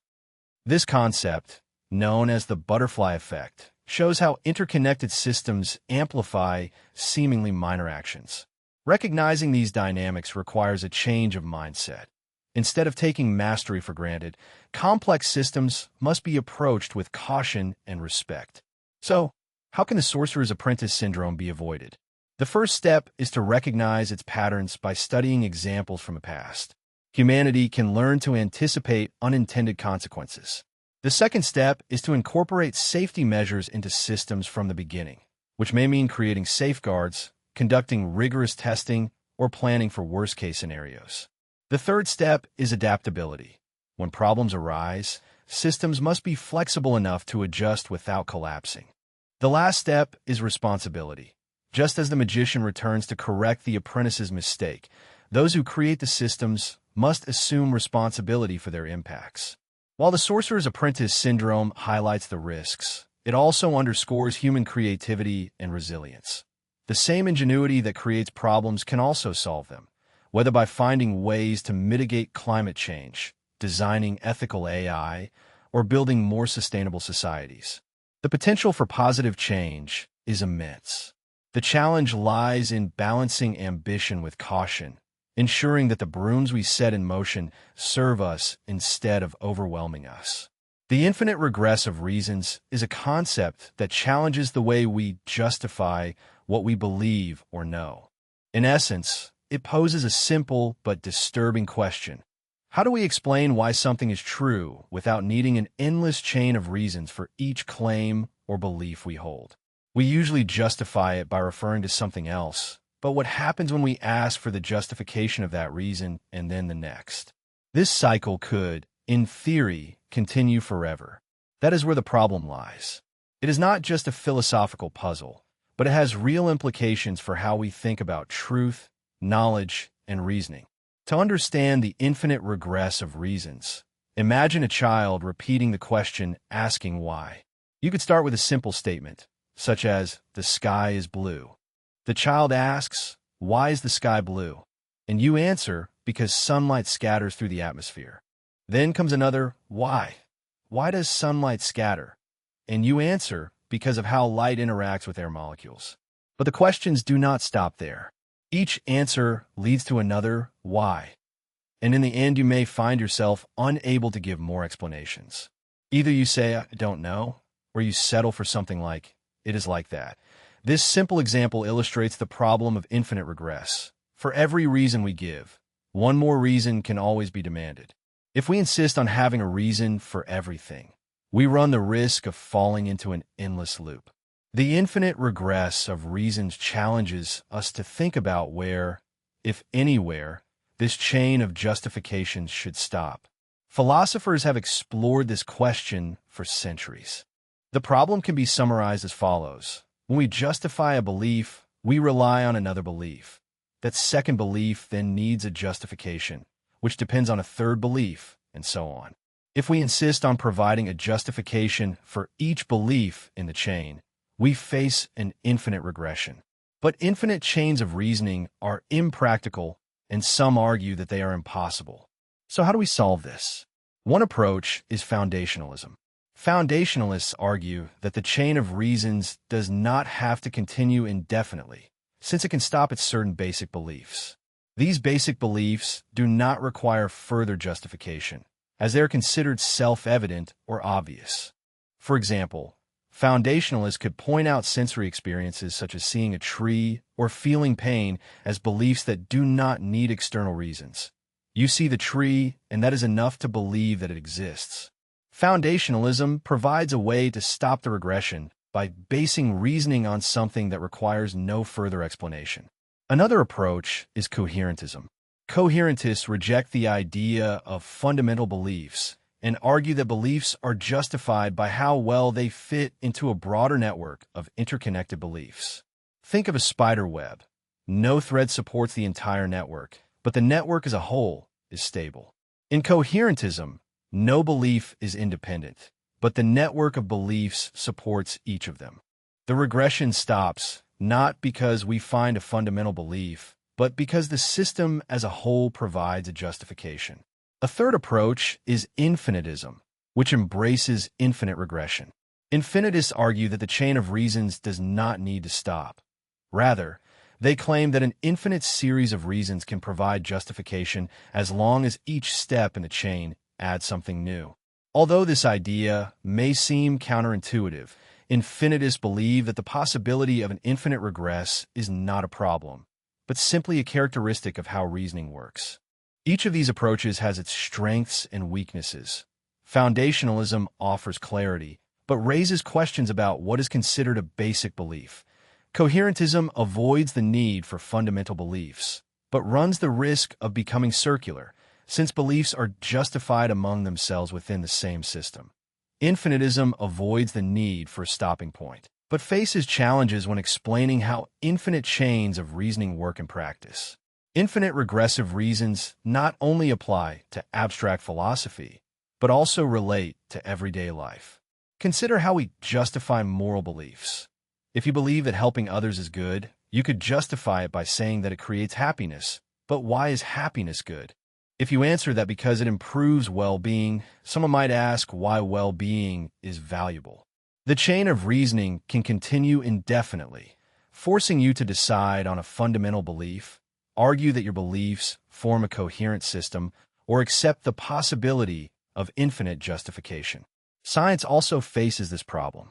Scientific explanations are based on observations, theories, and evidence, but they are not immune to regressive reasons. A scientist can explain a phenomenon using a specific theory, but that theory itself is based on previous assumptions and evidence. If you delve deep enough, you come to questions about the nature of reality or the limits of human knowledge.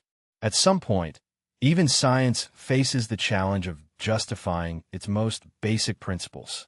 The infinite regression of reasons also plays a role in debates about skepticism.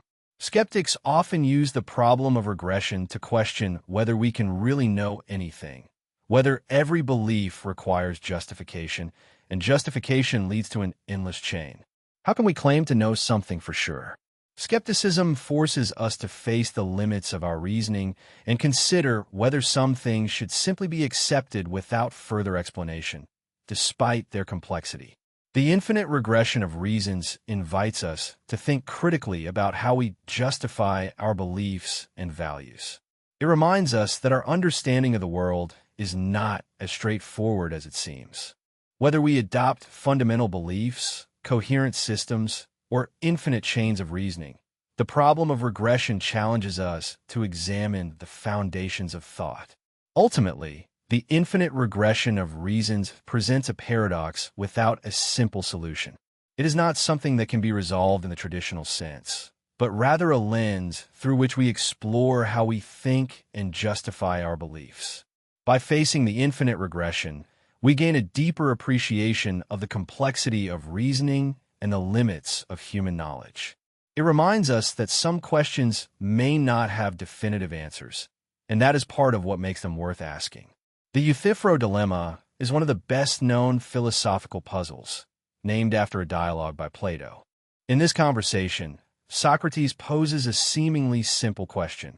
Is something good because the gods order it, or do the gods order it because it is good? At first glance, it seems like a simple question, but it reveals deep and challenging issues about morality, divinity, and the nature of goodness. To understand the dilemma, it helps to break it down. The first option is that something is good because the gods order it so.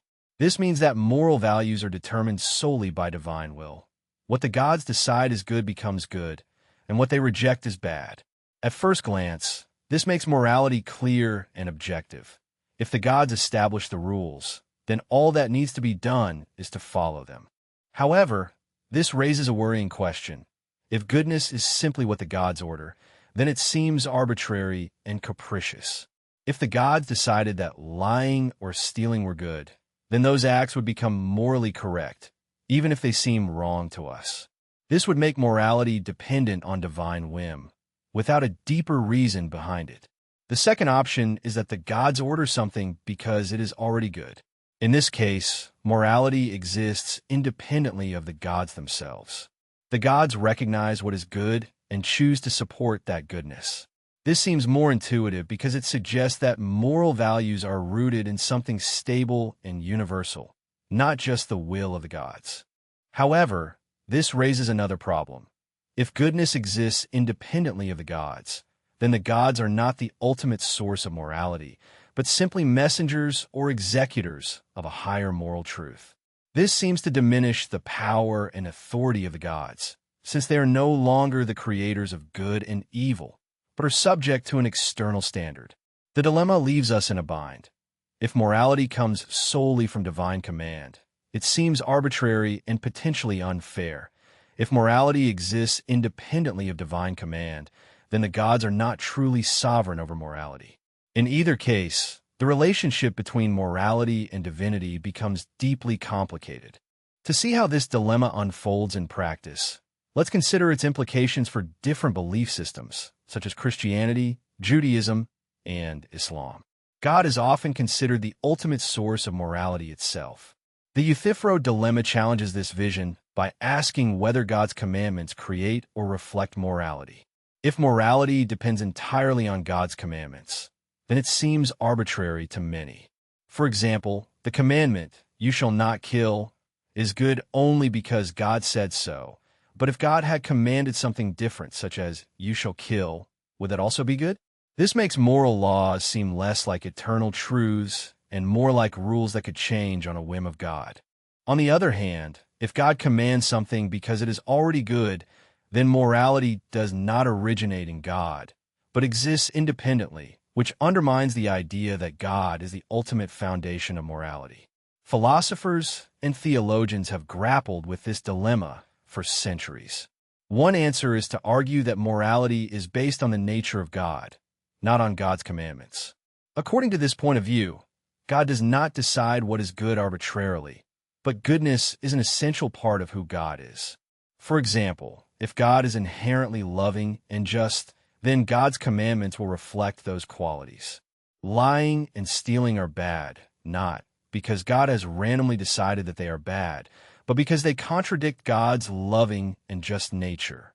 This answer avoids the problem of arbitrariness, while maintaining that morality ultimately depends on God's nature. However, it still raises questions. If goodness is part of God's nature, is God's own nature subject to a higher standard of goodness? If so, we return to the idea that morality exists independently of God's will. The Euthyphro dilemma also has implications beyond religion.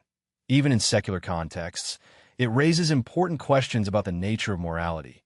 If moral values do not come from a divine source, where do they originate? Are they universal truths that exist independently of human opinion? Or are they social constructions created by cultures and societies? For example, many people agree that acts such as murder and theft are wrong. But are they wrong because of some objective moral standard, or because human beings have collectively decided that they are harmful and undesirable? The dilemma forces us to think about the origins and foundations of our moral beliefs, whether we attribute them to a divine source or not. One way to approach the dilemma is to reframe the question. Instead of asking ourselves if morality depends on a divine command or exists independently, we could ask ourselves what makes something good to begin with. For example, some philosophers argue that morality is based on the consequences of our actions. According to this point of view, an action is good if it leads to positive results, such as happiness, well-being, or the reduction of suffering. This approach, known as consequentialism, is not based on divine authority or external norms, but focuses on practical results alone. However, consequentialism has its own challenges. Determining what is considered a positive result can be subjective, and different people may disagree on which consequences are most important. Other philosophers argue that morality is based on duties or principles rather than results. This point of view, known as deontology, suggests that certain actions are right or wrong regardless of their consequences. For example, lying can be wrong always because it violates a fundamental principle of honesty. Deontology avoids the subjectivity of consequentialism, but it can lead to rigid rules that seem impractical or overly strict. For example, if lying is always wrong, does that mean it is wrong to lie to save someone's life? These debates show that, even outside a divine mandate, the nature of morality remains complex and controversial. The dilemma of IFO ultimately challenges us to think deeply about the relationship between morality, authority, and reason. It invites us to consider whether moral truths are created or discovered, whether they are fixed or flexible, and whether they depend on divine will or human understanding. Although the dilemma does not offer easy answers, it serves as a powerful tool for exploring these questions. By facing it, we gain a better understanding of the complexities of morality and the challenges of defining what it means to be good, whether we seek guidance in religion, philosophy, or practical reasoning. The Ufro dilemma reminds us that morality is not a simple matter, but a deep and ongoing journey of discovery.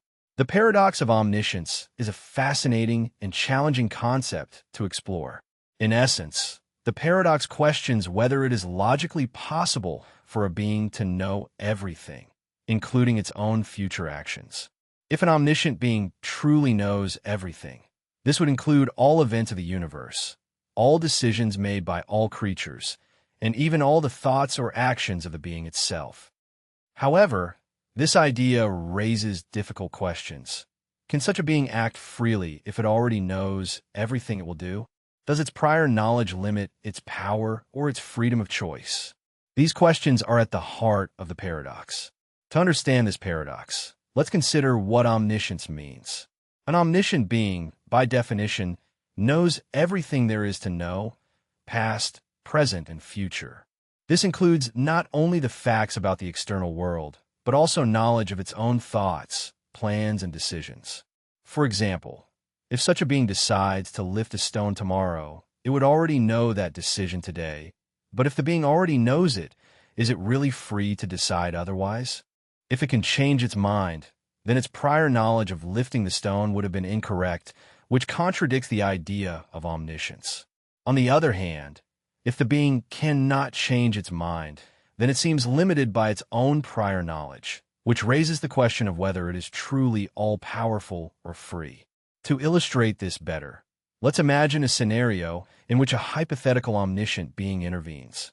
Suppose this being writes a detailed book describing all the events of the universe, including all the actions it will take. The book is perfectly accurate. It cannot contain errors, since this would contradict the being's omniscience. However, once the book is written, could the being decide to act differently for what the book predicts? If it did, the book would be incorrect. If it cannot, it seems to be trapped by its own knowledge. This is where the paradox becomes evident. Omniscience seems to conflict with free will. Some philosophers argue that the paradox arises from a misunderstanding of what it means to know the future. They suggest that prior knowledge does not necessarily imply determinism. For example, the fact that a being knows what is going to happen does not mean that it has caused those events or that these could not happen otherwise. Let's consider a simple analogy. If you record a soccer game and then watch the recording, you know how the game ends, but your knowledge does not affect the actions of the players during the game. According to this point of view, the knowledge of an omniscient being about future events does not necessarily prevent those events from being freely chosen. However, this explanation does not completely resolve the paradox when applied to the being itself. If the omniscient being knows in advance what it is going to do, can it act differently from what it knows? If it can, then its prior knowledge was wrong. If it cannot, then it seems to be limited by its own prior knowledge, which challenges the idea of freedom. This dilemma highlights the tension between knowing everything and having the ability to act freely. Another layer of complexity arises when considering whether an omniscient being can know the unknowable. For example, can it know the outcome of truly random events, such as the disintegration of a radioactive atom? Quantum mechanics suggests that certain processes in the universe are fundamentally indeterminate, which means that their outcomes cannot be predicted with absolute certainty. If an omniscient being knows the results of these processes, questions arise about whether the universe is truly random. If the being does not know these results, then it seems that its knowledge is incomplete, which contradicts the definition of omniscience. The paradox also addresses the concept of self-knowledge. For an omniscient being to know everything, it must also know every detail about itself, its thoughts, motivations, and actions. But can a being fully understand itself without creating a loop of infinite reflection? Imagine you are between two mirrors that reflect each other endlessly. The reflections extend eternally, creating a complex and infinite image. Similarly, an attempt by an omniscient being to fully know itself could lead to an infinite loop of self-reflection. This raises the question of whether complete self-knowledge is even possible, even for an omniscient being. Some theologians and philosophers try to resolve this paradox by redefining omniscience. They argue that omniscience does not necessarily include knowledge of free future actions. According to this point of view, the future is not yet fixed, and not even an omniscient being can know what has been decided. Instead, the being knows all possible outcomes and is aware of all the options that can be taken, but does not know which option will occur until it happens. This idea preserves free will while maintaining a broad definition of knowledge, although it limits omniscience in a specific way. Others argue that the paradox only exists because human logic is limited. From this perspective, the idea of omniscience is a concept beyond human understanding, and any attempt to analyze it using logic will inevitably be insufficient. This vision suggests that the paradox is not a true contradiction, but rather a reflection of the limitations of human reasoning. While this explanation avoids the problem, it leaves the paradox unresolved and offers no definitive answers. The paradox of omniscience also invites deeper questions about the nature of time and reality. If time is not linear, but a block in which the past, present, and future coexist, then the knowledge of the future of an omniscient being would not conflict with free will. According to this point of view, the future already exists, and the being's knowledge is simply an observation of events that are fixed in the fabric of time. However, this idea challenges our everyday understanding of time as something that flows, creating new philosophical enigmas. Ultimately, the paradox of omniscience reveals the complexity of reconciling infinite knowledge with freedom and action. It challenges our assumptions about logic, causality, and the nature of reality. Although there may never be a definitive resolution, exploring the paradox deepens our understanding of the limits of knowledge and the mysteries of existence. Whether from the point of view of philosophy, theology, or science, the paradox continues to provoke thought and debate, reminding us of the intricate interaction between what we know and what we cannot understand. Quantum suicide is a thought experiment that combines the principles of quantum mechanics with the nature of reality and observation. It is a deeply disturbing concept that pushes the boundaries of how we think about life, death, and the universe itself. The idea starts from the many worlds interpretation of quantum mechanics, which suggests that every possible outcome of a quantum event occurs in its own separate universe. In simple terms, every decision or event that could go one way or another creates a branching of realities, each of which exists as its own timeline. To understand quantum suicide, it is important to understand how this interpretation connects to the act of observation in quantum mechanics. Particles can exist in multiple states at once, a concept known as superposition. However, the moment an observer measures or interacts with a particle, it chooses a defined state. This interaction between observation and reality is fundamental to understanding how quantum mechanics works. The thought experiment of quantum suicide takes this principle to a much darker place. Imagine a scenario in which a person prepares an experiment similar to Schrödinger's cat, but instead of a cat in the box, the person performing the experiment is directly involved. The setup includes a machine connected to a quantum event, such as the spin of a particle. If the particle spins in one direction, the machine triggers a lethal event. If it spins in the other direction, nothing happens and the person survives. The many-world interpretation comes into play because every time the spin of the particle is measured, the universe splits into two, one in which the person dies and one in which they live. From an external perspective, this experiment seems simple. The person survives or not, and the probabilities unfold as they would in any random event. However, from the perspective of the individual within the experiment, things become much stranger.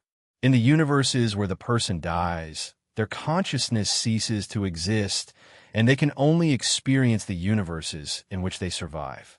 If the experiment is repeated enough times, the many worlds interpretation suggests that the person will always find themselves in the universe where they survive. For the individual, it might seem that he is invincible, constantly jumping to the branches of reality where he continues to live.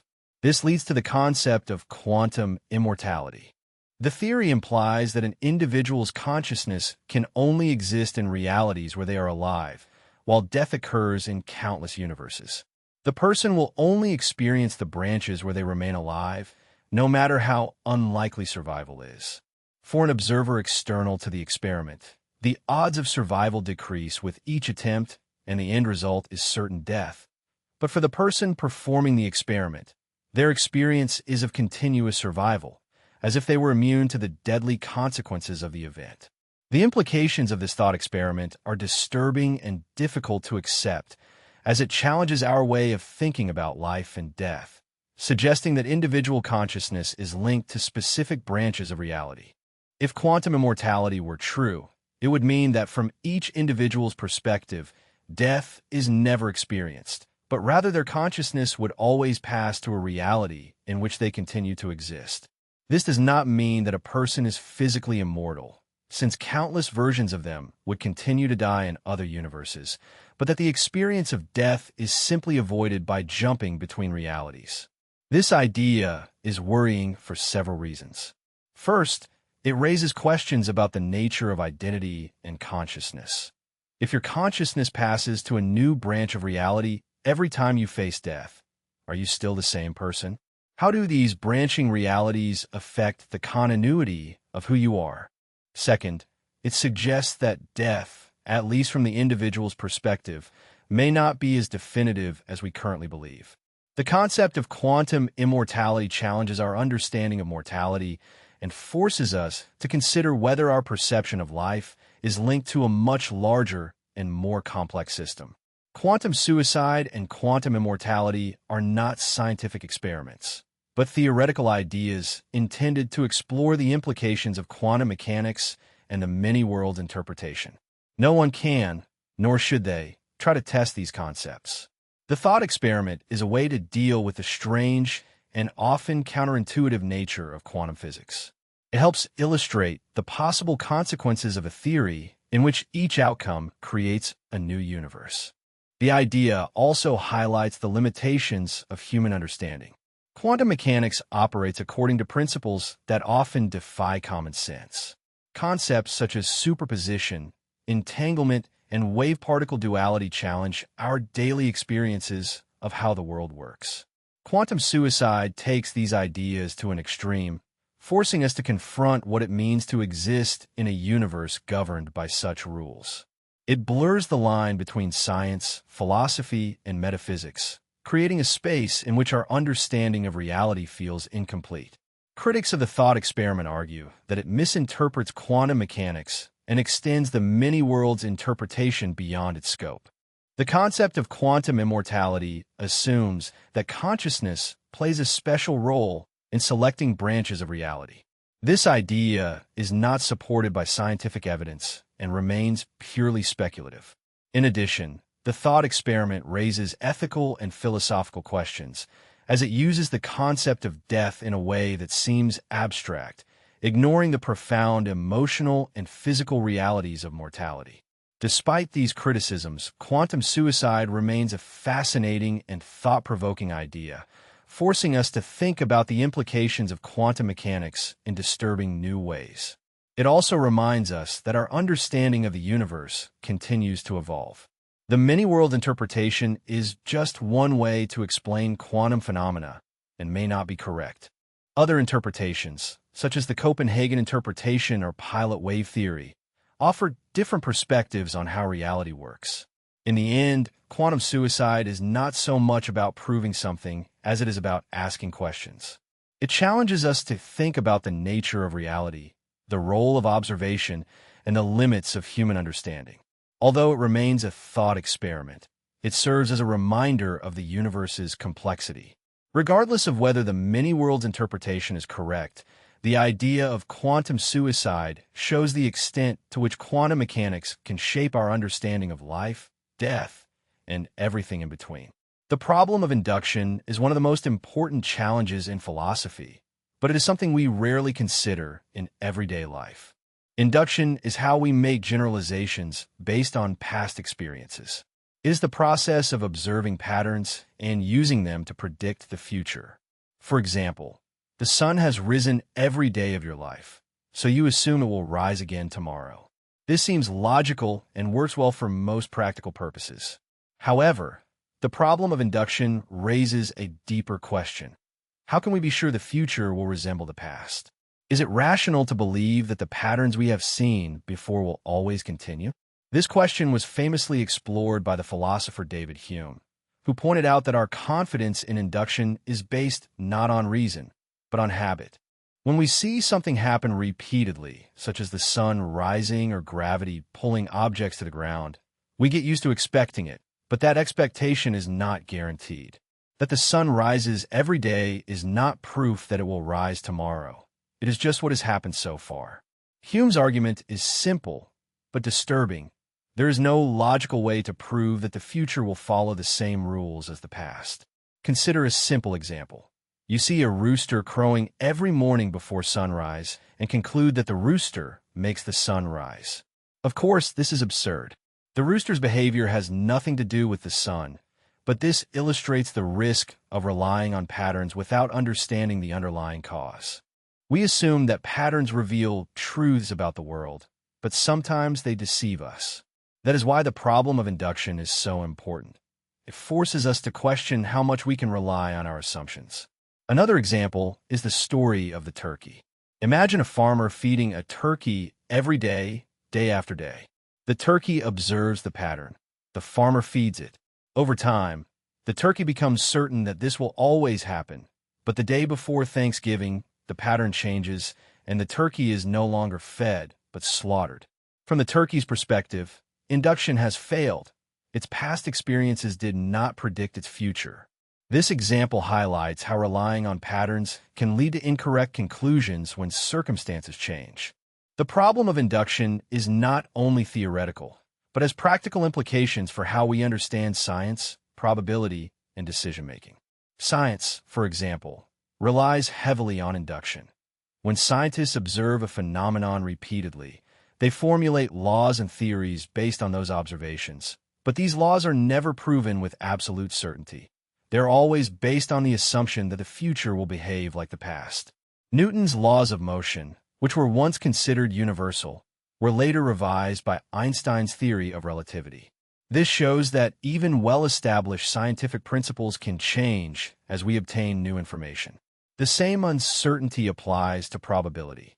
When we flip a coin, we expect the chances of getting heads or tails to be equal.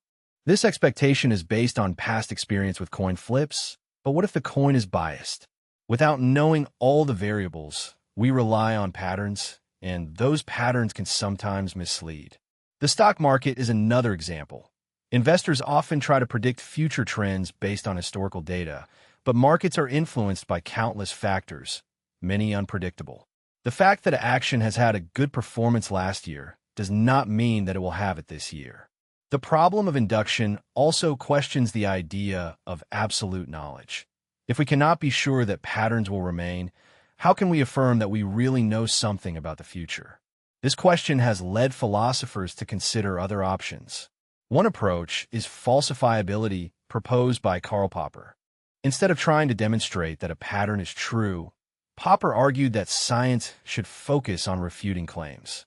For example, instead of saying that all swans are white, we should check the claim by looking for non-white swans. If we find even one black swan, the claim is false. This approach changes the focus from demonstrating the patterns to questioning them, which avoids some of the pitfalls of induction. Another answer to the induction problem is pragmatism. Pragmatists argue that, although induction is imperfect, it works well enough for most purposes. The fact that it is unreliable in some cases does not mean we should abandon it completely. After all, without induction, we would not function in the world. We depend on it every day to predict the weather, plan our schedules, or make decisions. The problem of induction reminds us that we must be cautious, but that does not mean we should stop using patterns to guide our actions. To understand the full scope of this topic, it is useful to consider other reasoning forms. Deduction, for example, is another form of logic. Deduction starts with a general principle and applies it to specific cases. For example, if all human beings are mortal and Socrates is human, then Socrates must be mortal. Deduction is true as long as the premises are true, but it has limitations. It does not help us discover new information. It only confirms what we already know. Induction, however, allows us to learn from experience, even if it is accompanied by uncertainty. The tension between induction and deduction reveals the complexity of human reasoning. We depend on patterns to navigate the world, but must also recognize their limitations. The problem of induction does not have a simple solution, but it forces us to think critically about how we form beliefs and make decisions. It reminds us that certainty is rare and that we must approach knowledge with humility in our lives. The problem of induction can teach us to have an open mind. Just because something has always been one way does not mean it will continue to be. Circumstances change and surprises arise. By questioning our assumptions, we are better prepared to adapt when something unexpected happens. This mentality is especially valuable in a constantly changing world. The problem of induction is not only a challenge for philosophers. It is a reminder for all of us that we must think carefully, question deeply, and maintain curiosity. The Parfit teleporter is a thought experiment that challenges our understanding of personal identity. It raises a simple but disturbing question. If you use a teleporter to travel from one place to another, are you still the same person upon arrival? At first glance, it might seem obvious that you would still be the same person. After all, teleportation is just a form of transport, like a car or a plane, but the teleporter's operation in this thought experiment poses a deeper problem, forcing us to reconsider what it means to be you. Imagine you enter a teleporter. The machine scans your body, mapping every molecule and atom in great detail. It records everything: the arrangement of your cells, your brain connections, your memories, your personality. Then, it destroys your physical body at the starting point and sends all recorded information to a destination. At the destination, another machine uses this information to rebuild your body exactly as it was. The person who comes out of the teleporter looks, thinks, and acts the same as you, remembers everything you knew, knows everyone you know, and feels like the same person who entered the teleporter. But are you really you? The problem lies in the destruction of your original body. If your physical body is annihilated and a new body is created elsewhere, is the new body still you, or is it just a perfect copy? Philosophers like Derek Parfit argue that this raises questions about what it means to be the same person over time. Is your identity linked to your physical body, or is it something more abstract, like your memories and personality? If the copy at the destination is identical in all respects, does it even matter that the original was destroyed? Some people argue that the person who comes out of the teleporter is you. They point out that all the cells in your body have already been replaced over time. The you that existed 10 years ago no longer exists physically, but you feel like the same person because your memories and consciousness have remained continuous. From this point of view, the teleporter simply accelerates a process that is already slowly happening. The copy at the destination is still you because it continues the same pattern of memories, thoughts, and experiences. Others disagree. They argue that destroying the original body breaks the chain of continuity. The person who comes out of the teleporter may believe that it is you, but it is not the same person who entered the machine, but a copy, a new person who begins their life at the moment they leave. The original you has been destroyed. From this point of view, teleportation looks less like transport and more like death followed by cloning. To further complicate the problem, imagine that the teleporter fails and, instead of destroying your original body, creates a copy at the destination, leaving the original intact. Now there are two of you, one at the starting point and one at the destination, both with the same memories, and believing they're the real you. Which is the true version of you? If your identity is linked to your physical body, perhaps the original is the real you. But if your identity is based on your memories and your personality, then both versions are equally you, although they are now two separate individuals. This scenario highlights the tension between two ideas about personal identity. One idea, called body vision, says that your identity is linked to your physical body. The other, called psychological vision, says that your identity depends on the continuity of your memories, thoughts, and consciousness. The Parfit teletransportation challenges both visions by creating situations in which the usual markers of identity, your body and your mind, no longer align in the way we expect. If we accept that the teleporter creates a perfect copy, we are forced to face some uncomfortable implications. If the copy is really you, then what does it mean to say that you exist? Does your sense of self depend on something deeper than physical or psychological continuity, something that cannot be copied? Or is the idea of a fixed and immutable self an illusion? The Parfit experiment suggests that identity might not be as concrete as we like to believe, but could be a matter of perspective, a story we tell ourselves to make sense of our experiences. Some philosophers use this mental experiment to argue that personal identity is not what matters, but that what really matters is the continuation of your experiences and memories, even if physical or psychological continuity is interrupted. If the person who comes out of the teleporter feels like you, remembers your life, and behaves as you would, then for all practical purposes, it is you. From this perspective, the destruction of the original body is not a significant problem because the essence of you continues in the copy. Others are less comfortable with this conclusion and point out that the teleporter raises ethical questions. If the original body is destroyed, is that equivalent to murder, even if the person who comes out feels like you? Does the destruction of the original violate your rights? And if both the original and the copy exist simultaneously, do both have the same right to your identity? These questions show how Parfit's teleporter blurs the boundaries of identity and forces us to think about what it really means to be a person. Parfit's teleporter also has implications for technology in the future. If teleportation became a reality, how would society respond? Would people use teleporters without hesitation, trusting that their identity would remain intact? Or would the destruction of the original body create a sense of unease, turning teleportation into a controversial technology? The mental experiment also raises questions about cloning, brain downloading, and artificial intelligence. If a copy of your brain could be downloaded to a computer, would that copy still be you? These ideas may seem futuristic, but they challenge us to think about the limits of identity and consciousness. In the end, Parfit's teleporter is not about finding a definitive answer, but about exploring the complexities of personal identity and the assumptions we make about ourselves. It invites us to question whether our sense of self is linked to something physical, psychological, or something completely different. The experiment forces us to face uncomfortable questions about continuity, consciousness, and what it means to exist. Although there may never be a clear answer, the mental experiment reminds us that identity is not as simple as it seems. It challenges us to look beyond the surface and think deeply about who we are. The paradox of the burden of proof is a problem rooted in the idea of responsibility. During debates or discussions, when someone makes a claim, they are usually expected to provide evidence to support it. However, things get complicated when the person listening to the claim questions it by asking for more evidence.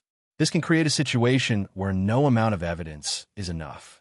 The one making the original claim may feel trapped in an endless loop in which they have to justify their position, while the other person continually changes the goal.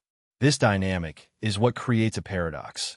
If to prove something it is necessary to constantly meet impossible standards of proof, can anything really be proven?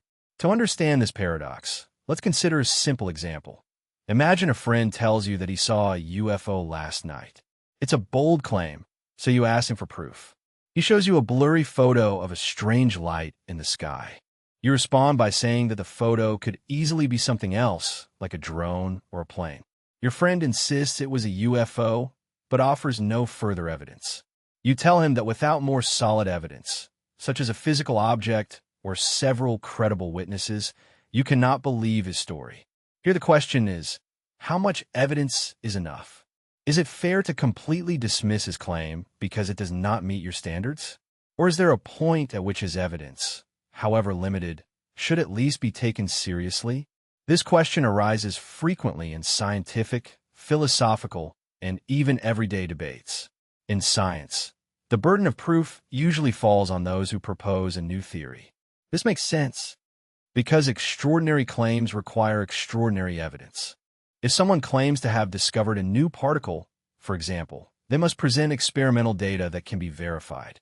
However, even in science, there's a threshold at which skepticism can become unreasonable. If all evidence is dismissed as insufficient, no amount of evidence could ever convince a determined skeptic. This is where the paradox arises. Although it is important to ask for evidence, it is also possible to use that demand as a way to avoid facing the claim. Philosophy often explores this paradox through debates about existence. For example, if someone claims that God exists, they are often asked to provide evidence. But if the person asking for evidence dismisses all arguments with "that's not enough," the discussion becomes unproductive. The same thing happens when someone claims that God does not exist. A believer can demand proof of that claim, and the same cycle begins. Neither party can fully demonstrate their position, but both feel that the other has not met their burden of proof. This creates a stalemate in which the debate is not focused on finding truth, but on who can demand more evidence from the other party. This paradox becomes even more apparent when we consider negative claims. If someone says that unicorns do not exist, how could they prove this? It is impossible to search the entire universe to confirm something's non-existence. The person who claims that unicorns exist has an easier task. They only need one proof: a real unicorn. Therefore, in debates, the burden of proof usually falls on those who make claims. However, those who make negative claims are not entirely free from responsibility. If they claim something emphatically, they still have to justify why they believe it, even if they cannot offer absolute proof.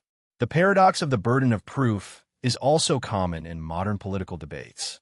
For example, imagine a debate about climate change. One side argues that human activities are causing global warming, citing studies and data. The opposing side dismisses these studies as biased or incomplete and demands more evidence. No matter how much evidence is presented, they continue to question its validity, avoiding having to present evidence to the contrary.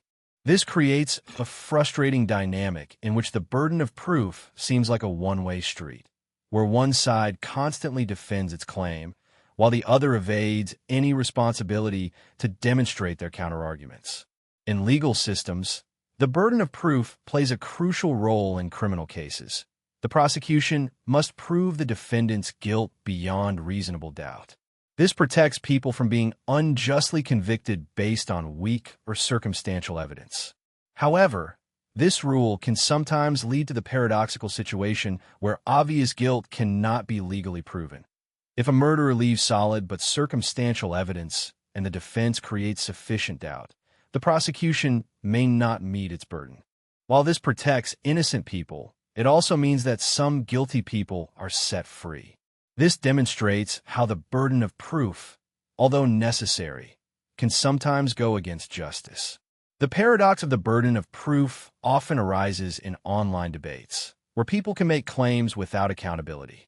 For example, someone might say that vaccines are harmful without offering credible evidence, and, when questioned, might insist that others refute their claim instead of supporting it themselves. This is a classic example of shifting the burden of proof. The person who makes the claim evades responsibility by shifting the challenge to critics. This tactic can derail debates and leave important issues unresolved.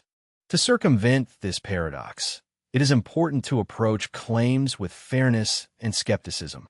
Skepticism ensures that we do not accept unfounded ideas, while fairness ensures that we do not demand impossible proof. A reasonable approach is to ask for evidence that corresponds to the strength of claim. For example, extraordinary claims such as the existence of UFOs or telepathy must be supported by extraordinary evidence. On the other hand, everyday claims such as that it rained yesterday do not require the same scrutiny. By calibrating our expectations, we can avoid falling into a trap of doubt. The paradox also teaches us to be aware of our biases. Sometimes we dismiss evidence not because it is insufficient, but because it challenges our own beliefs. In such cases, demanding more evidence becomes a way to protect our worldview rather than to seek truth. By recognizing this tendency, we can participate in discussions more openly and productively. It is also helpful to clarify the burden of proof at the start of any debate. Agreeing on who should provide the evidence and what type of evidence is acceptable can avoid misunderstandings and keep the discussion focused. Ultimately, the paradox of the burden of proof reminds us that knowledge is a shared responsibility. It is not enough to demand evidence from others, but we must also be willing to evaluate evidence honestly and justify our own beliefs. Although it is unlikely that every claim can be resolved to everyone's satisfaction, addressing the burden of proof with balance and integrity allows us to relate more thoughtfully to the world and others. Imagine a pill that could erase your memories. It would not physically harm you and would not alter your ability to function in daily life. It would simply eliminate the memories of your most painful experiences, leaving you with a blank slate. You could leave behind the moments that haunt you, the loss of a loved one, a betrayal, or a deep personal failure. But here the question arises, would taking that pill make you happier, or would it take away something essential from your identity? At first glance, the idea seems attractive. Painful memories can overwhelm us, repeat in our minds, and make us relive moments that we would prefer to forget. For someone struggling with the aftermath of a traumatic event, the pill might seem a miracle. Imagine a person tormented by the memory of a car accident. They may find it difficult to drive again or even sit inside a car. The pill could completely erase the memory of the accident, freeing them from the anxiety and fear it causes. Life could seem easier, simpler, and lighter, but then another question arises. If you erase bad memories, what happens to the lessons that you have learned from them? Each painful experience teaches something, even if the lesson is not immediately clear. That same person who survived the car accident could have developed a deeper appreciation for life or a stronger sense of resilience. If he took the pill, he could lose the pain, but also lose the growth that this brought him. Pain, despite all its difficulties, shapes us, forces us to adapt, to reflect, and find meaning in our struggles. There is also the question of identity. Who are you without all your memories? Our experiences, both good and bad, make up our life story. They influence our decisions, our relationships, even how we see ourselves. If you erase the difficult parts of that story, do you become someone new? Imagine a person who has spent years overcoming a difficult breakup. That experience could have taught him what he values in a partner and what he wants from a relationship. If he takes the pill, he could forget the pain of the breakup, but also forget the clarity it brought him. Would he lose a part of himself in the process? Another consideration is the long-term impact from erasing bad memories. If you forget the pain, does that mean you're more prone to making similar mistakes? Someone who erases the memory of a failed business could lose the lessons they learned about how to manage risk or make smarter decisions. Without those lessons, he could find himself in similar situations, repeating patterns that he no longer remembers. Painful memories often serve as warnings that keep us from harmful choices. If those warnings disappear, do we lose the ability to change and grow? At the same time, it is important to recognize that some memories are so painful that they seem unbearable. Trauma can leave deep scars that do not easily heal. For people who suffer from post-traumatic stress disorder, PTSD, certain memories can completely alter their lives. Nightmares, flashbacks, and anxiety can make even everyday tasks seem impossible. In cases like these, the pill may seem like the only way to regain some normalcy. This raises the question of whether preserving painful memories always outweighs the harm they cause. Let's consider a different angle. What would happen if someone erased a single bad memory, but kept the rest of their experiences intact? For example, imagine someone who regrets a single decision that led them to lose one friendship. He feels guilty and sad every time he thinks about it. but he has already learned a lesson. Would erasing only that memory improve his quality of life? Or would he always feel that something important is missing, even if he couldn't name it? The complexity of memory means that eliminating even a single moment can have ripple effects on other parts of a person's life. The science of memory further complicates this dilemma. Memories are not static. Every time we remember an event, our brain subtly alters it. Memories become less accurate and more influenced by emotions, biases, even new experiences.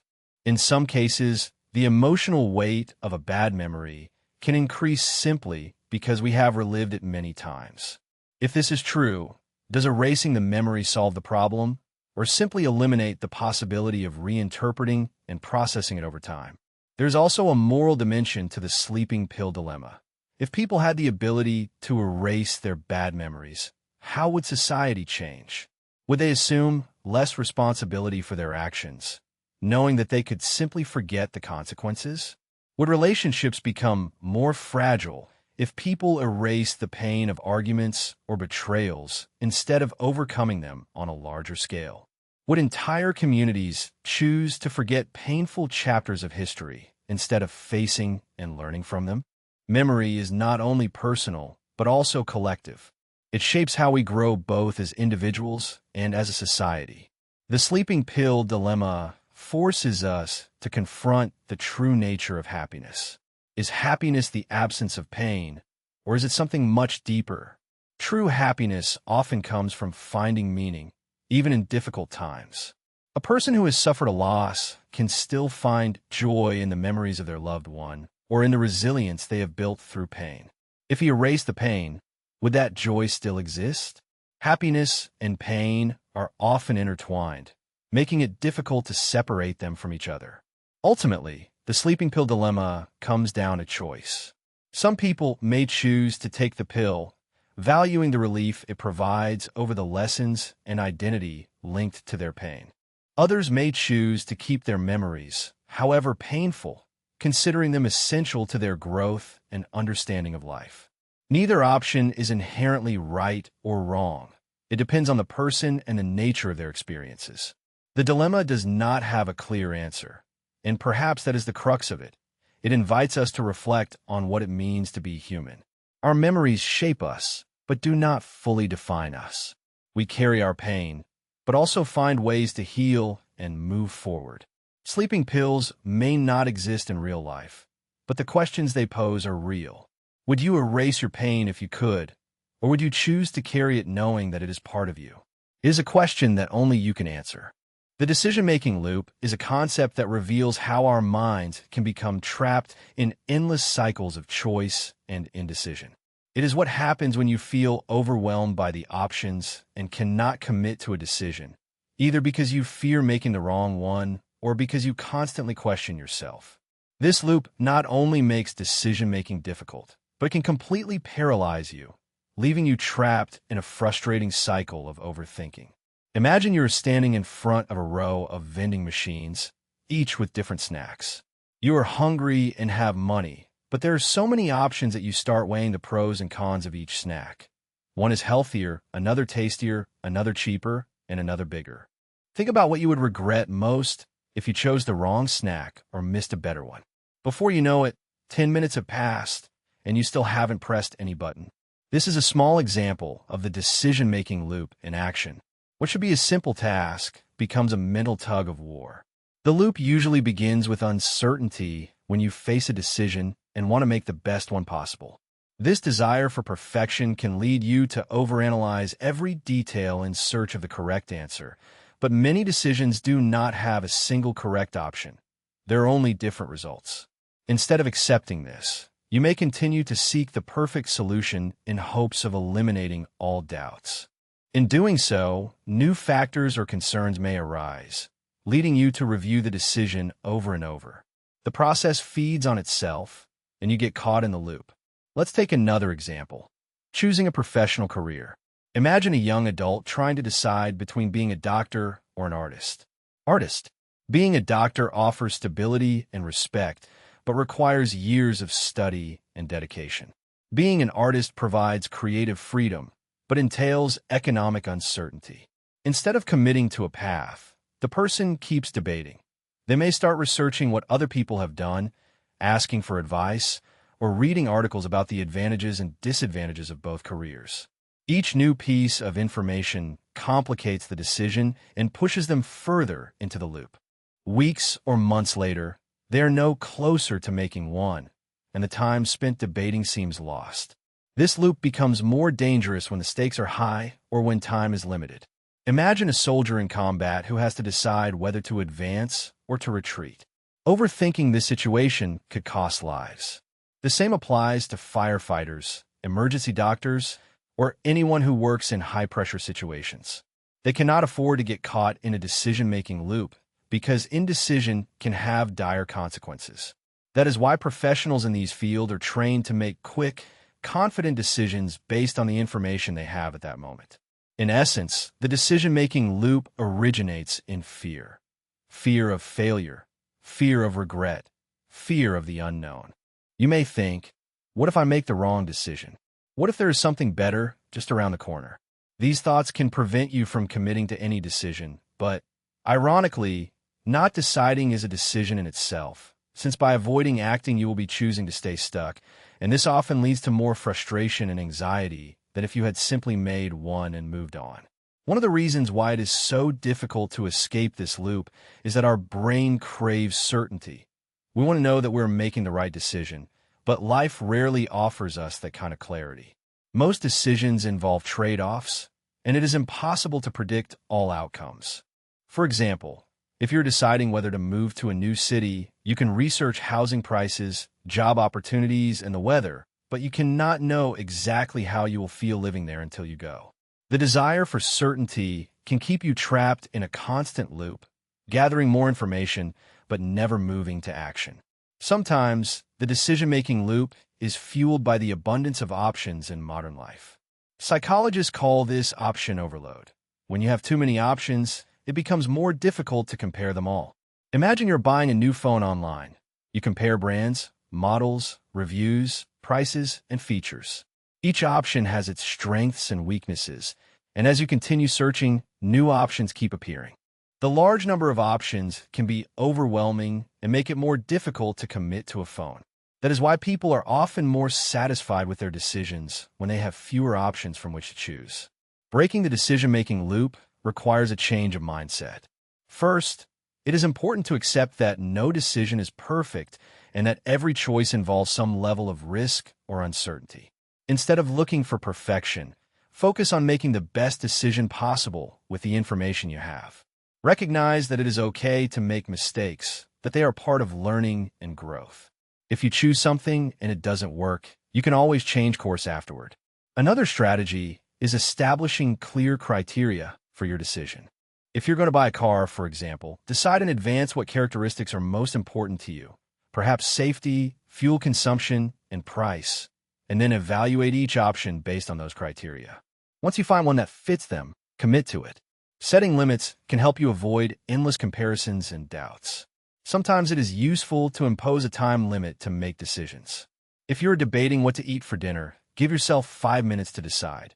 When time runs out, choose something and move on. This forces you to act and prevents the loop from taking over. For more important decisions, such as choosing a job or house, you can set a deadline to stop researching and start deciding. Having a clear endpoint creates structure and reduces the tendency to overthink. Another useful approach is to rethink how you think about decisions. Instead of seeing them as permanent, life-changing choices, stop researching and start deciding. Having a clear endpoint creates structure and reduces the tendency to overthink. Another useful approach is to rethink how decisions are thought. Instead of seeing them as permanent, life-changing choices, consider them as opportunities to experiment. For example, if you are deciding whether to accept a new job, remind yourself that you can always change jobs if it doesn't pan out. Thinking of decisions as experiments reduces the pressure to get it right and makes it easier to move on. Sometimes, talking about your options with someone can help clarify your ideas. A friend or mentor can point out factors that you had not taken into account or help you see the situation from another perspective. Just be careful not to rely too much on the opinions of others, as this can add more voices to the decision-making process and further complicate the loop. It is also helpful to recognize when your own emotions are keeping you stuck. The fear of regret, as mentioned above, is a powerful force in the decision-making loop, but regret is often based on the false belief that there is a perfect option that you missed. In reality, most decisions are more about trade-offs than about perfection. Instead of focusing on what you might regret, try focusing on what you can gain.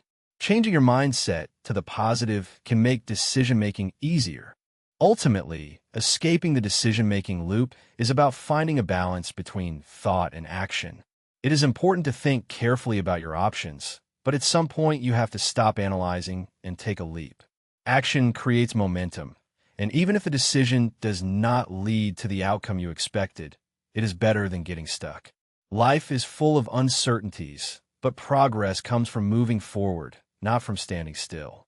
Decision-making may seem like a trap, but with practice you can break free and make decisions confidently. The concept of omnibenevolence, or being totally loving and perfectly good, is fundamental in many debates about the nature of a divine being. For centuries, philosophers and theologians have explored what it means for a deity to be benevolent. Although the idea is comforting to many, it raises profound and complex questions. One of the most significant conflicts lies in how omnibenevolence interacts with free will and the existence of evil. If a deity is perfectly good, why does evil exist in the world? How can suffering and tragedy be reconciled with the idea of a loving and morally perfect creator? At the heart of the conflict of omnibenevolence lies a dilemma. On the one hand, a perfectly good deity would presumably want to create a world free of suffering and evil. On the other hand, the world in which we live is full of pain and difficulties that affect all people in some way, and natural disasters, diseases, and atrocities committed by human beings are a constant part of our. This raises the question, if a deity is all-powerful and loving, why does it allow these things to happen? Could not such a being prevent suffering completely? A common explanation appeals to the idea of free will. If human beings have genuine free will, they must have the ability to make decisions, including harmful ones. Free will allows for the possibility of good, but also opens the door to evil. A world without free will might be free of suffering, but would also lack meaningful human experiences, such as love, courage, and kindness would lose their meaning if they were imposed instead of chosen. From this perspective, the existence of evil is a necessary consequence of granting humans freedom to choose their actions. However, this explanation does not fully address the issue. Even if free will explains the suffering caused by humans, it does not explain natural disasters or diseases. These forms of suffering appear to be unrelated to human choice. Why would a benevolent deity create a world in which hurricanes, earthquakes, and diseases can devastate lives? Some argue that these challenges are meant to test or strengthen human beings, giving them opportunities to grow through adversity. While this may provide a partial explanation, it does not completely resolve the conflict. A truly benevolent being could presumably create a world where growth and meaning were possible without such immense suffering. Another approach to the problem is the idea that human beings cannot fully understand the plans or nature of any divine being. From this perspective, the apparent conflict between omnibenevolence and suffering comes from our limited understanding. Understand that a deity could allow suffering for reasons that escape human comprehension. For example, what seems to us unnecessary pain could serve a greater purpose we cannot see. This argument suggests that it is necessary to trust in divine wisdom even when it conflicts with our sense of fairness or justice.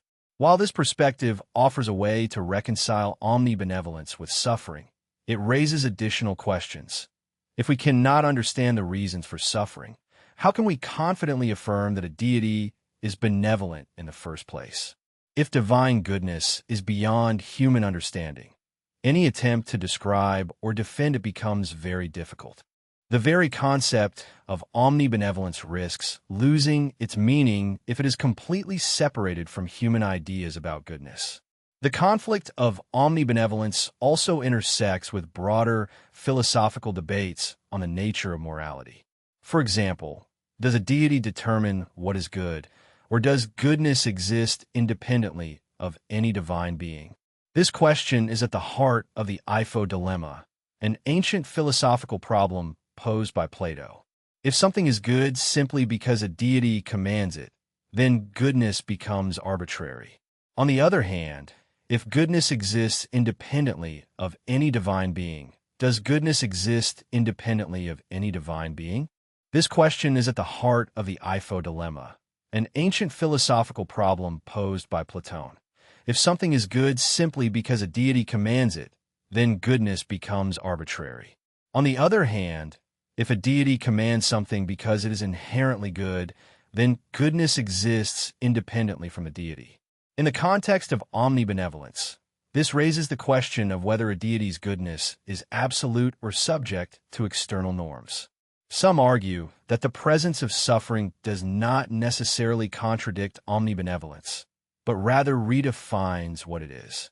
From this perspective, a benevolent deity could allow temporary suffering to achieve greater good in the long term.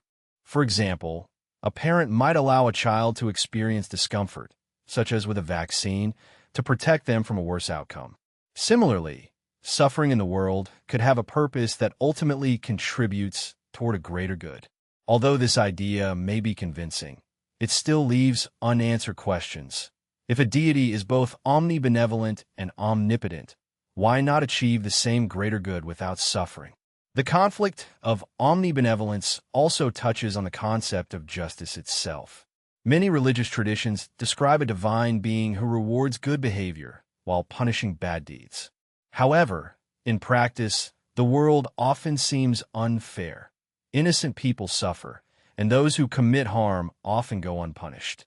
This apparent lack of justice is difficult to reconcile with the idea of a loving and morally perfect deity. Some argue that justice is delayed rather than absent, pointing to concepts such as the afterlife or reincarnation, where wrongs are righted. While this perspective offers hope, it is based on beliefs that cannot be proven, which leaves the conflict unresolved for many people. One of the most stimulating aspects of the conflict of omnibenevolence is how it challenges us to think about the nature of goodness. Our understanding of what it means to be good is shaped by human limitations and experiences. The goodness of a deity could operate on a completely different level, which transcends our ability for understanding. However, this raises the paradoxical question of whether goodness that is totally incomprehensible to humans can still be called good in any meaningful sense. If divine goodness is so different from human morality that it allows suffering, can we still relate to it or even trust it? The conflict of omnibenevolence has no easy solutions. It forces us to grapple with some of the deepest questions about existence, morality, and the nature of the universe.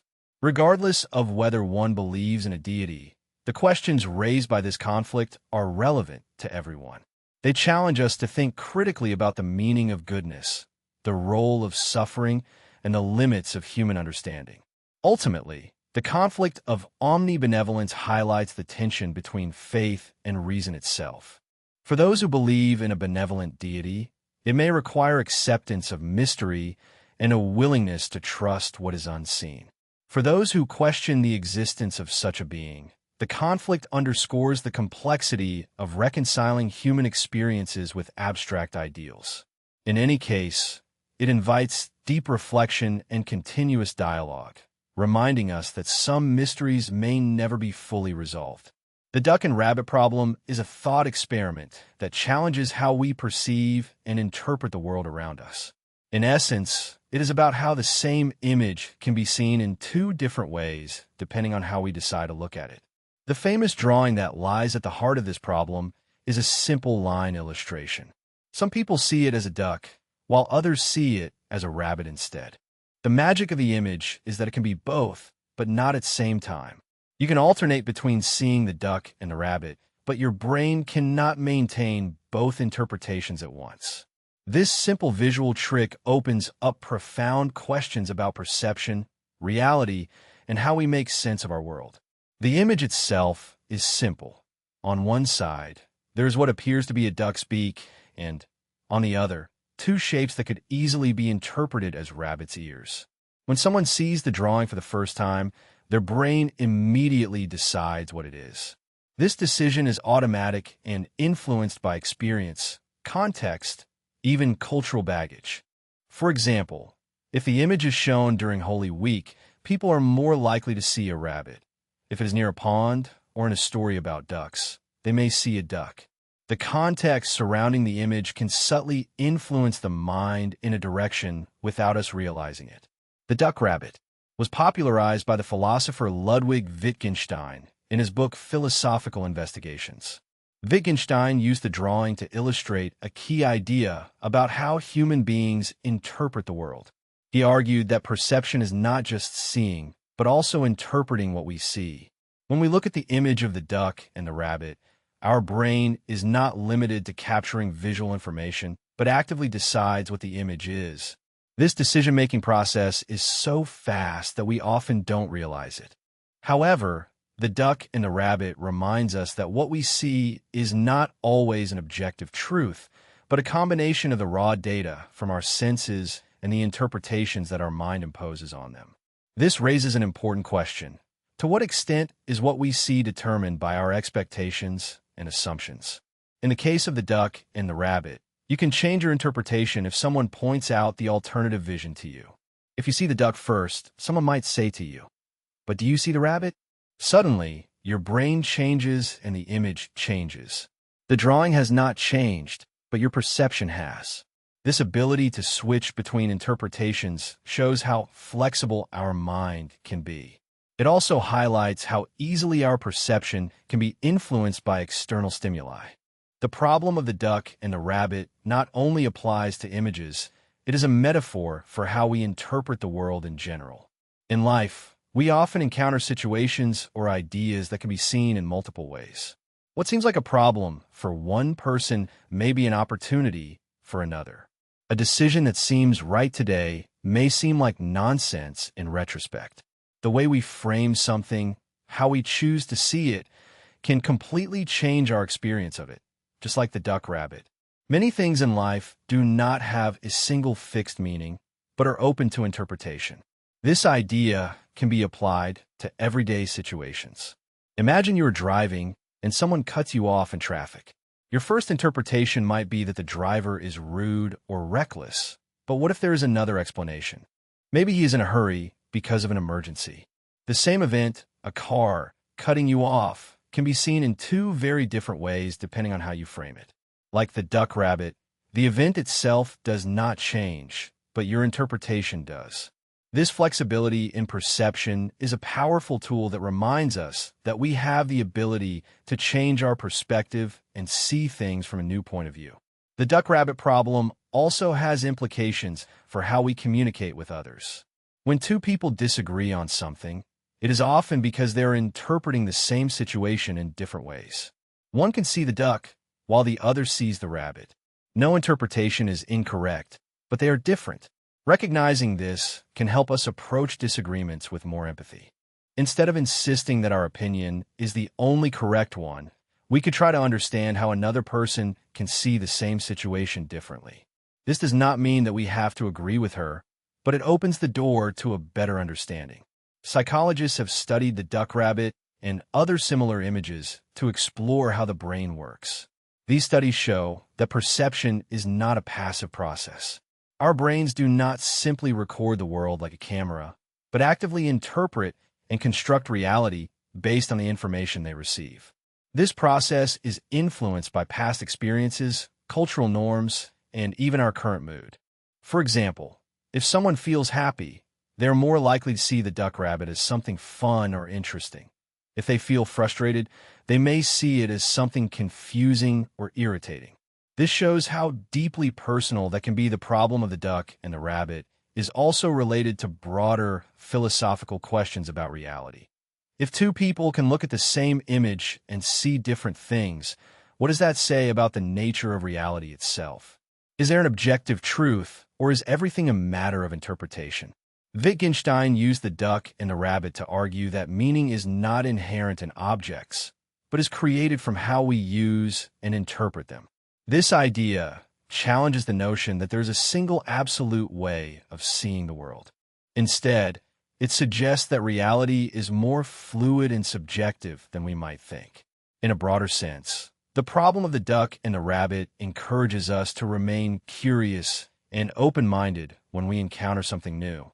It is easy to rely on our first interpretation and assume that it is correct, but the duck and the rabbit remind us that there may be another way of seeing things. By remaining open to alternative perspectives, we can broaden our understanding and appreciate the complexity of the world. This does not mean abandoning our opinions, but it does mean recognizing they are not the only ones.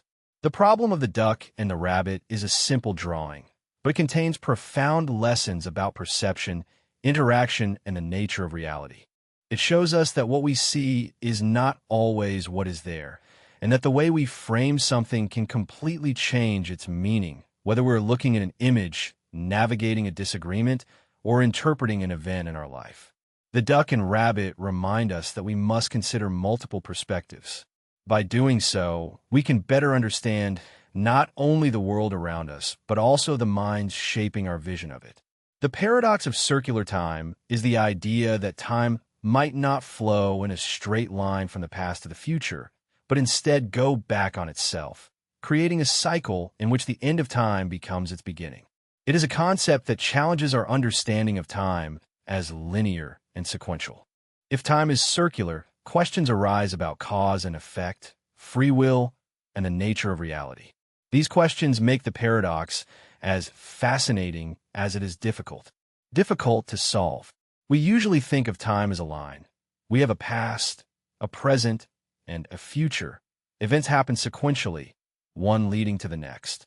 This linear vision of time shapes our way of thinking, acting, and understanding the world. It allows us to organize events, plan the future, and reflect on the past. However, not all cultures and philosophies view time this way.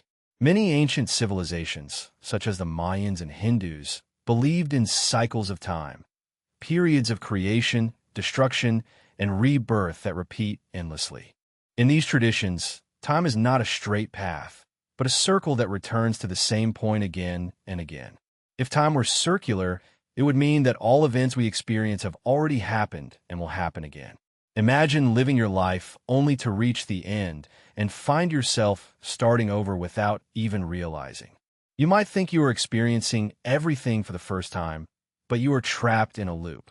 This idea is fundamental in the concept of eternal return of Friedrich Nietzsche, who suggested that if time is infinite and events repeat, then everything you have done, all the decisions you have made, will happen again and again forever.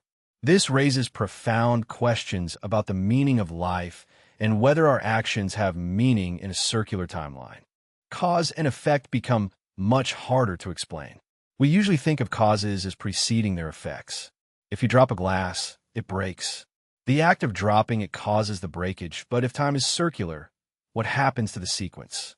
Does the breakage of the glass also lead to its being, since the end of a cycle feeds the beginning of the next in a loop? It is not clear what came first, the cause or the effect. This challenges our understanding of causality and makes it hard to determine the origin of events. Let's consider an example. Imagine that a scientist invents a time machine in the future, travels to the past, and shares her invention with her younger self. This younger version now knows how to build the time machine and grows up to become the scientist who invents it. In this scenario, who really invented the time machine? The idea of the machine seems to have no origin. It exists because of the loop. This type of self-sustaining cycle is called the bootstrap paradox and fits perfectly into the concept of circular time. It highlights the strange consequences of events that exist without a clear beginning or end. Another layer of complexity comes from the idea of free will. If time is circular, does that mean we are destined to repeat the same choices forever? Imagine you decide to take a different path in life only to realize that your choice has been made countless times before and will always lead to the same result. This may seem like a loss of control, as if we were actors in a play endlessly repeating the same script. However, others argue that even in a loop, the decisions we make are still important. If time repeats, then every moment is an opportunity to act with purpose and intention, regardless of whether it has been lived before. Circular time also raises questions about the universe itself. If time repeats, what does that say about the nature of reality? Is the universe an eternal cycle without beginning or end? Or does the loop itself have an origin, a point at which it began spinning? Physicists exploring theories about the structure of the universe have speculated about models in which time behaves cyclically. Some theories propose that the universe is in repeated cycles of expansion and contraction, big bangs followed by big crunches. According to this view, our universe could be an iteration in an infinite series with the events of each cycle repeating like an echo of the previous one. Interestingly, modern physics does not rule out the possibility of circular time. Einstein's theory of general relativity allows solutions in which time repeats itself. An example is the concept of closed time curves, which are paths through space-time that, in theory, could allow someone to return to their past. Although these ideas remain speculative, they demonstrate that the notion of circular time is not purely philosophical, but has a basis in scientific exploration. This paradox also connects with the way we experience time on a personal level. Have you ever had a feeling of déjà vu, the feeling of having lived a moment before? Although science usually attributes this to quirks of memory, some people wonder if it is a glimpse of circular time, a reminder that that moment has already happened. The feeling of familiarity in these experiences fuels the mystery of whether our lives might be part of an eternal cycle. Even literature and narrative have explored circular time.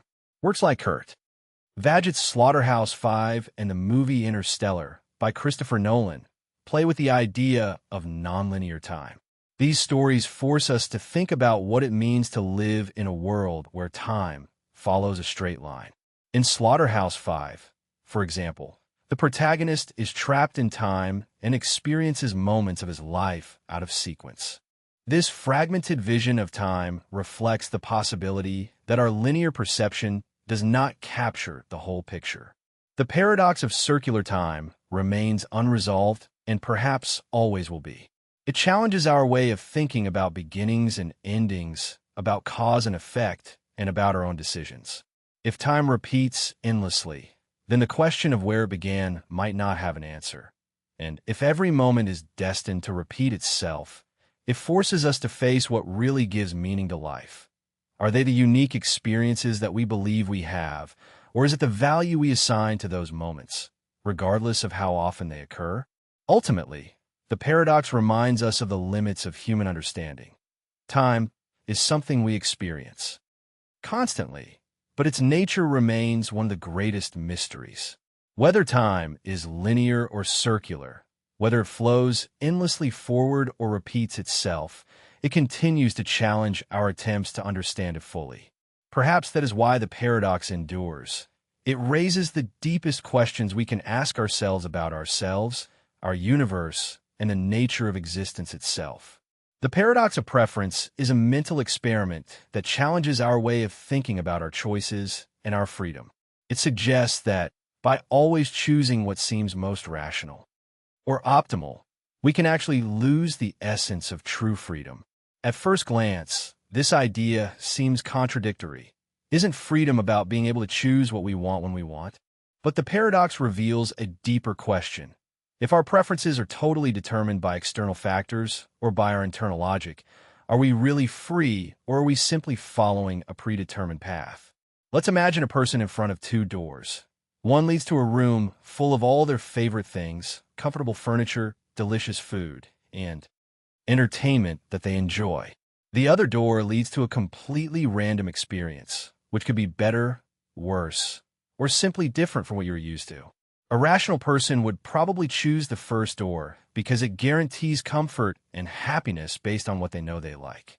But what happens when you keep making this decision over and over again, always choosing what is familiar and comfortable?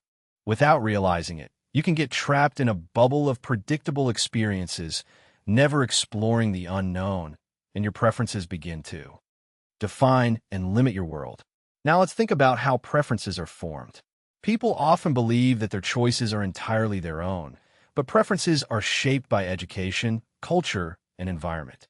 For example, someone who grows up eating a specific cuisine may prefer those flavors as an adult. Their preference seems personal, but it has its roots in their past. Similarly, social trends influence what people find attractive, valuable, or desirable. The preference for one thing over another may seem like a free choice, but it could be the result of years of conditioning.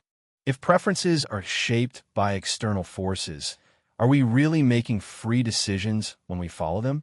The paradox becomes even more evident when we think about optimization in today's world.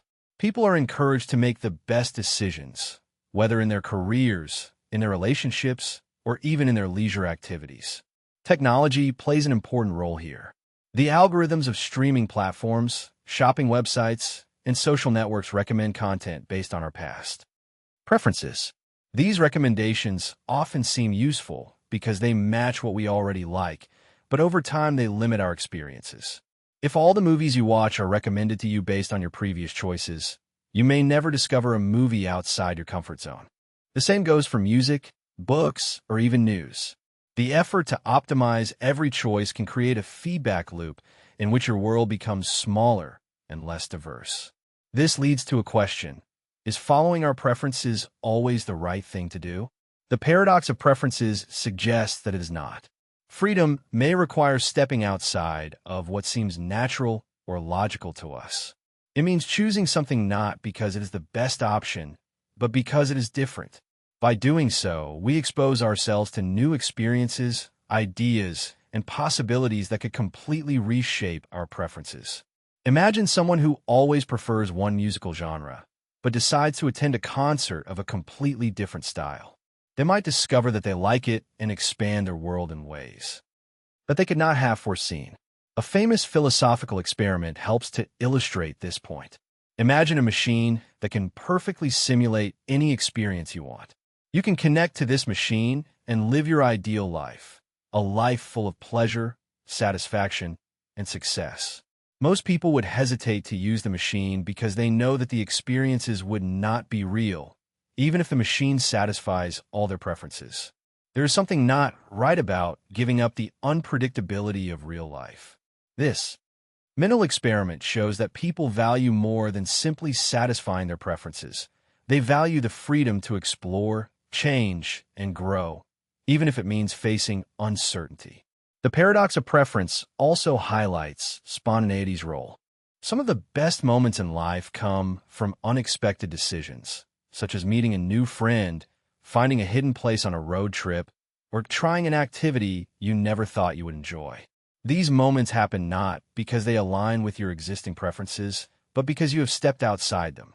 If we always act rationally based on what we think we like, we risk missing out on these fortuitous experiences. At the heart of the paradox lies the tension between freedom and rationality. Rationality tells us to optimize our choices to do what makes sense based on what we know of ourselves. Freedom, on the other hand, implies the ability to make decisions that do not always follow logic. It is about accepting the unknown and unpredictable. The paradox suggests that true freedom requires balance between both. It is not about completely rejecting our preferences, but about recognizing when they limit us and choosing to move beyond them. This idea has practical implications for how we live. It challenges us to question our routines and habits. Why do we make the decisions that we do? Are they really ours, or are they shaped by external influences? Are we trapped in patterns that are comfortable but impede growth? By asking ourselves these questions, we can become more aware of the forces that shape our preferences and begin to control them. For example, let's think about someone who always orders the same dish at their favorite restaurant. He likes it, so it seems the logical choice, but what if he tried something new? He might not like it as much, but he also could discover a new favorite. The question is not to abandon what we like, but to leave room for exploration. Life is enriched when we allow ourselves surprise. Another example is relationships. People are often attracted to others who share similar interests and values. While this creates comfort and compatibility, it also can limit growth. By connecting with people who challenge our opinions or come from different backgrounds, we broaden our understanding of the world. These relationships may not match our initial preferences, but they can lead to profound personal growth. The paradox of preference also applies to decision-making on larger scale. In a society that values efficiency and optimization, there is a tendency to prioritize short-term gains over long-term ones. Companies may focus on products that they know will sell instead of taking risks on innovative ideas. Governments may favor policies that maintain stability over those that challenge the status quo. Although these choices make sense at the time, they can stifle creativity and progress. The paradox reminds us that freedom and growth often come from the unexpected. It encourages us to embrace uncertainty and see value in the unknown. This does not mean abandoning all preferences or logic, but recognizing when our preferences become a cage and choosing to free ourselves. Ultimately, the paradox of preference invites us to rethink what it means to live freely. It shows us that true freedom is not about always making the best or most logical decision, but about the ability to go beyond our preferences to explore new possibilities and embrace the unknown. By doing so, we create a richer, more diverse, and meaningful life. The Twin Earth thought experiment is a fascinating way to explore the relationship between language, meaning, and perception. It was proposed by philosopher Hilary Putnam in 1975 to challenge our thinking about meaning and reference in language. In essence, the experiment poses a simple but profound question.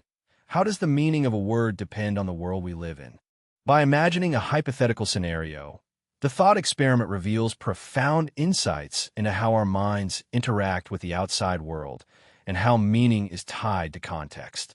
To understand the thought experiment, imagine that there are two planets, Earth and a twin Earth. Twin Earth is identical to Earth in almost every respect. The geography, the climate, and even the people are exactly the same. There's only one key difference on Twin Earth. What looks and functions like water is not H2O, but is composed of a different chemical compound that we will call XYZ. The water on Twin Earth behaves like normal water. It is clear, drinkable, and fills the oceans, rivers, and lakes, but its chemical structure is completely different from that of the water we know on Earth.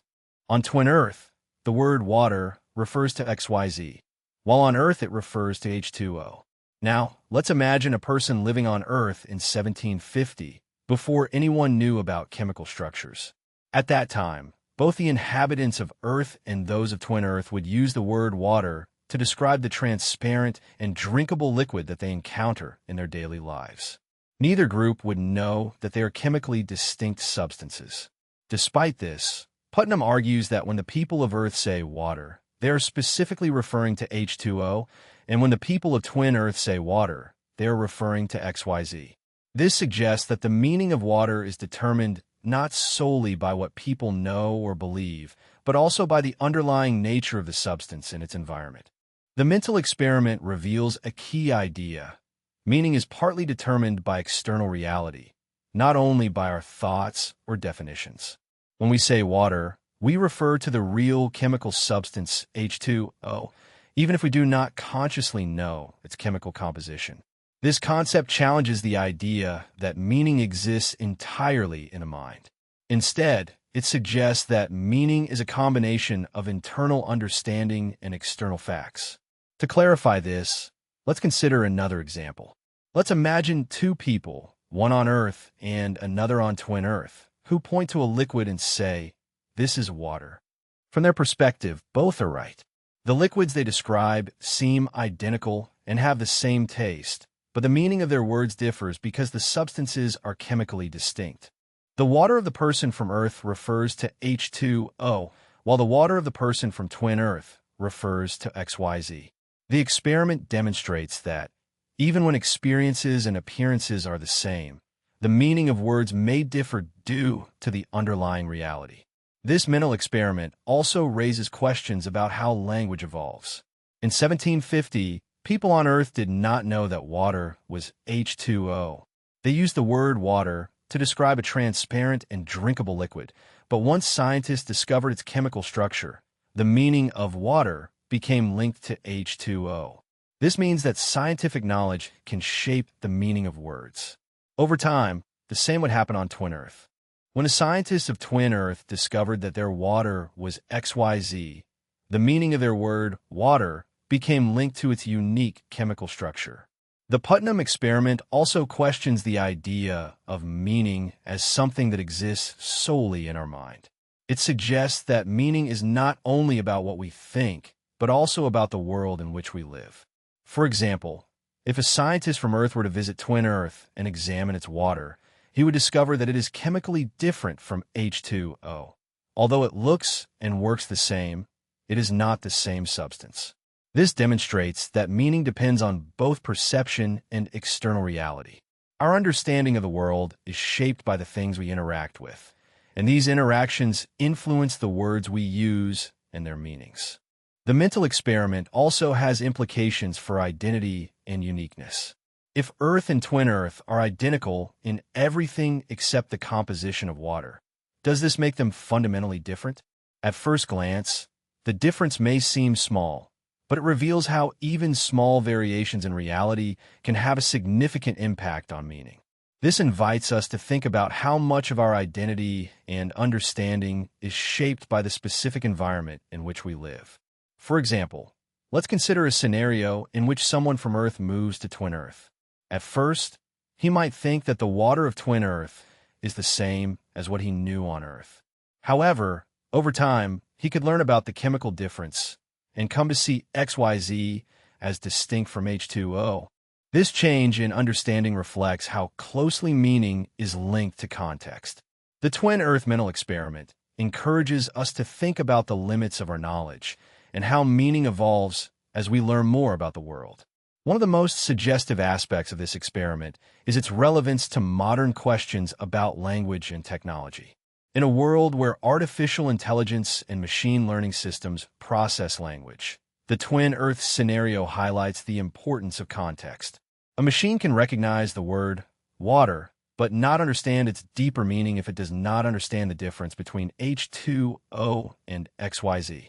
This demonstrates how important it is to connect language with the reality it describes. The mental experiment of the two Earths also addresses questions about reality and perception. If two substances look the same and behave identically, but are chemically different, does this distinction matter in everyday life? On the one hand, people from Earth and Twin Earth would experience their respective waters in the same way. They would drink it, cook with it, and use it to sustain life. On the other hand, the difference in chemical composition makes the substances fundamentally distinct. This tension between appearance and reality challenges us to think about what really defines something.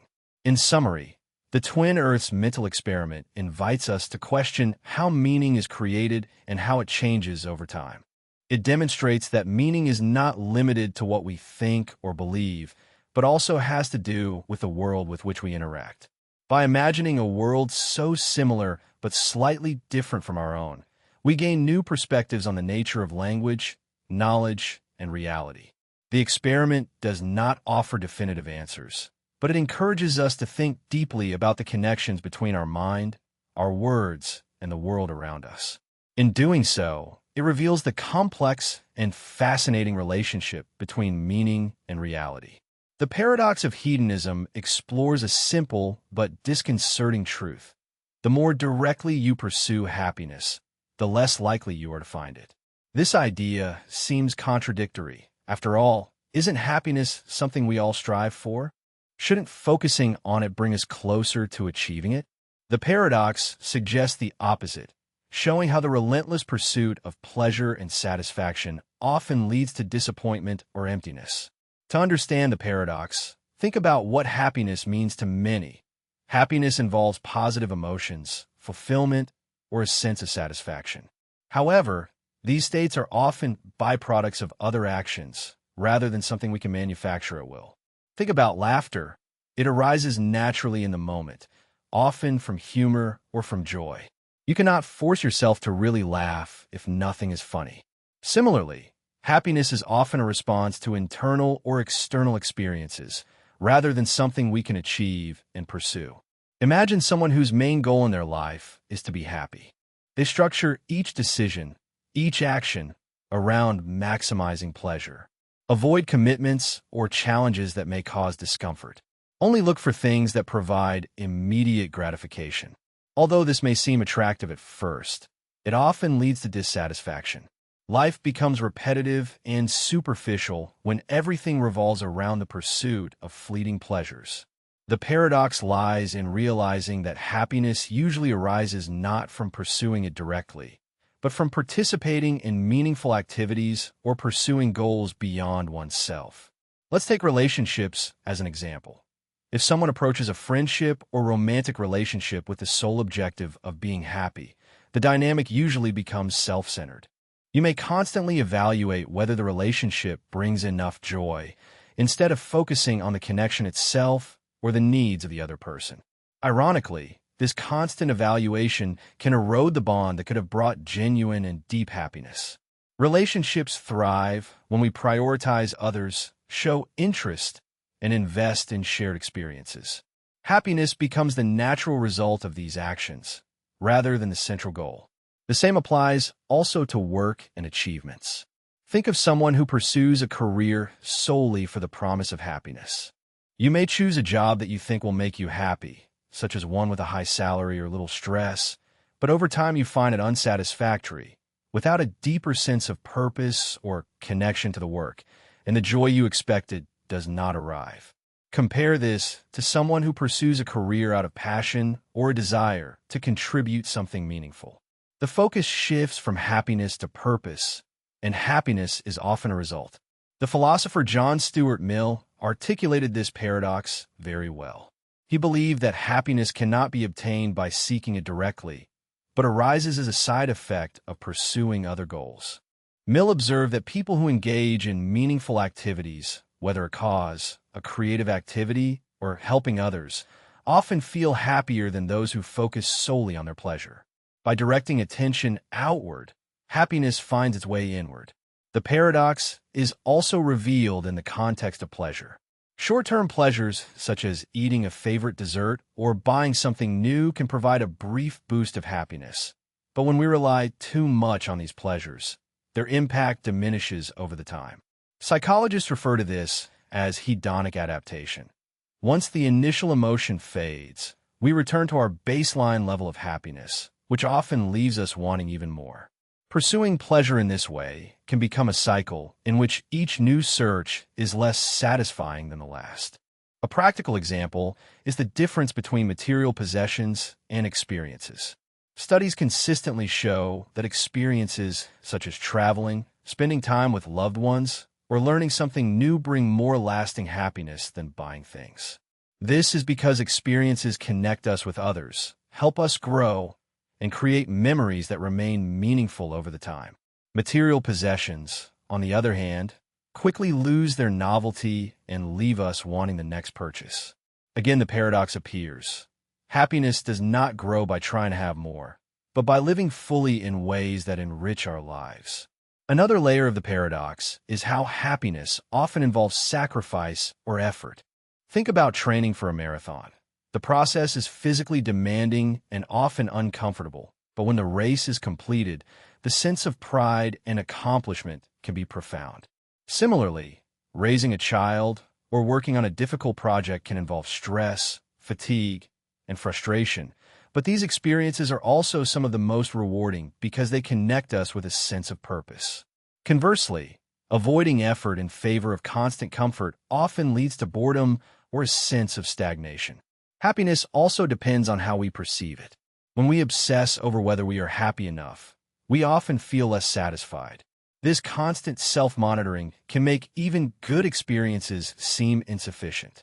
For example, someone may plan a dream vacation for the sole purpose of being happy, but if they spend the trip analyzing whether they're having enough fun, they may miss the moments of joy all around them. Happiness flourishes when we are present and engaged, not when we constantly measure it. The paradox of hedonism does not mean that we should completely ignore happiness, but it challenges us to think differently about how we pursue it.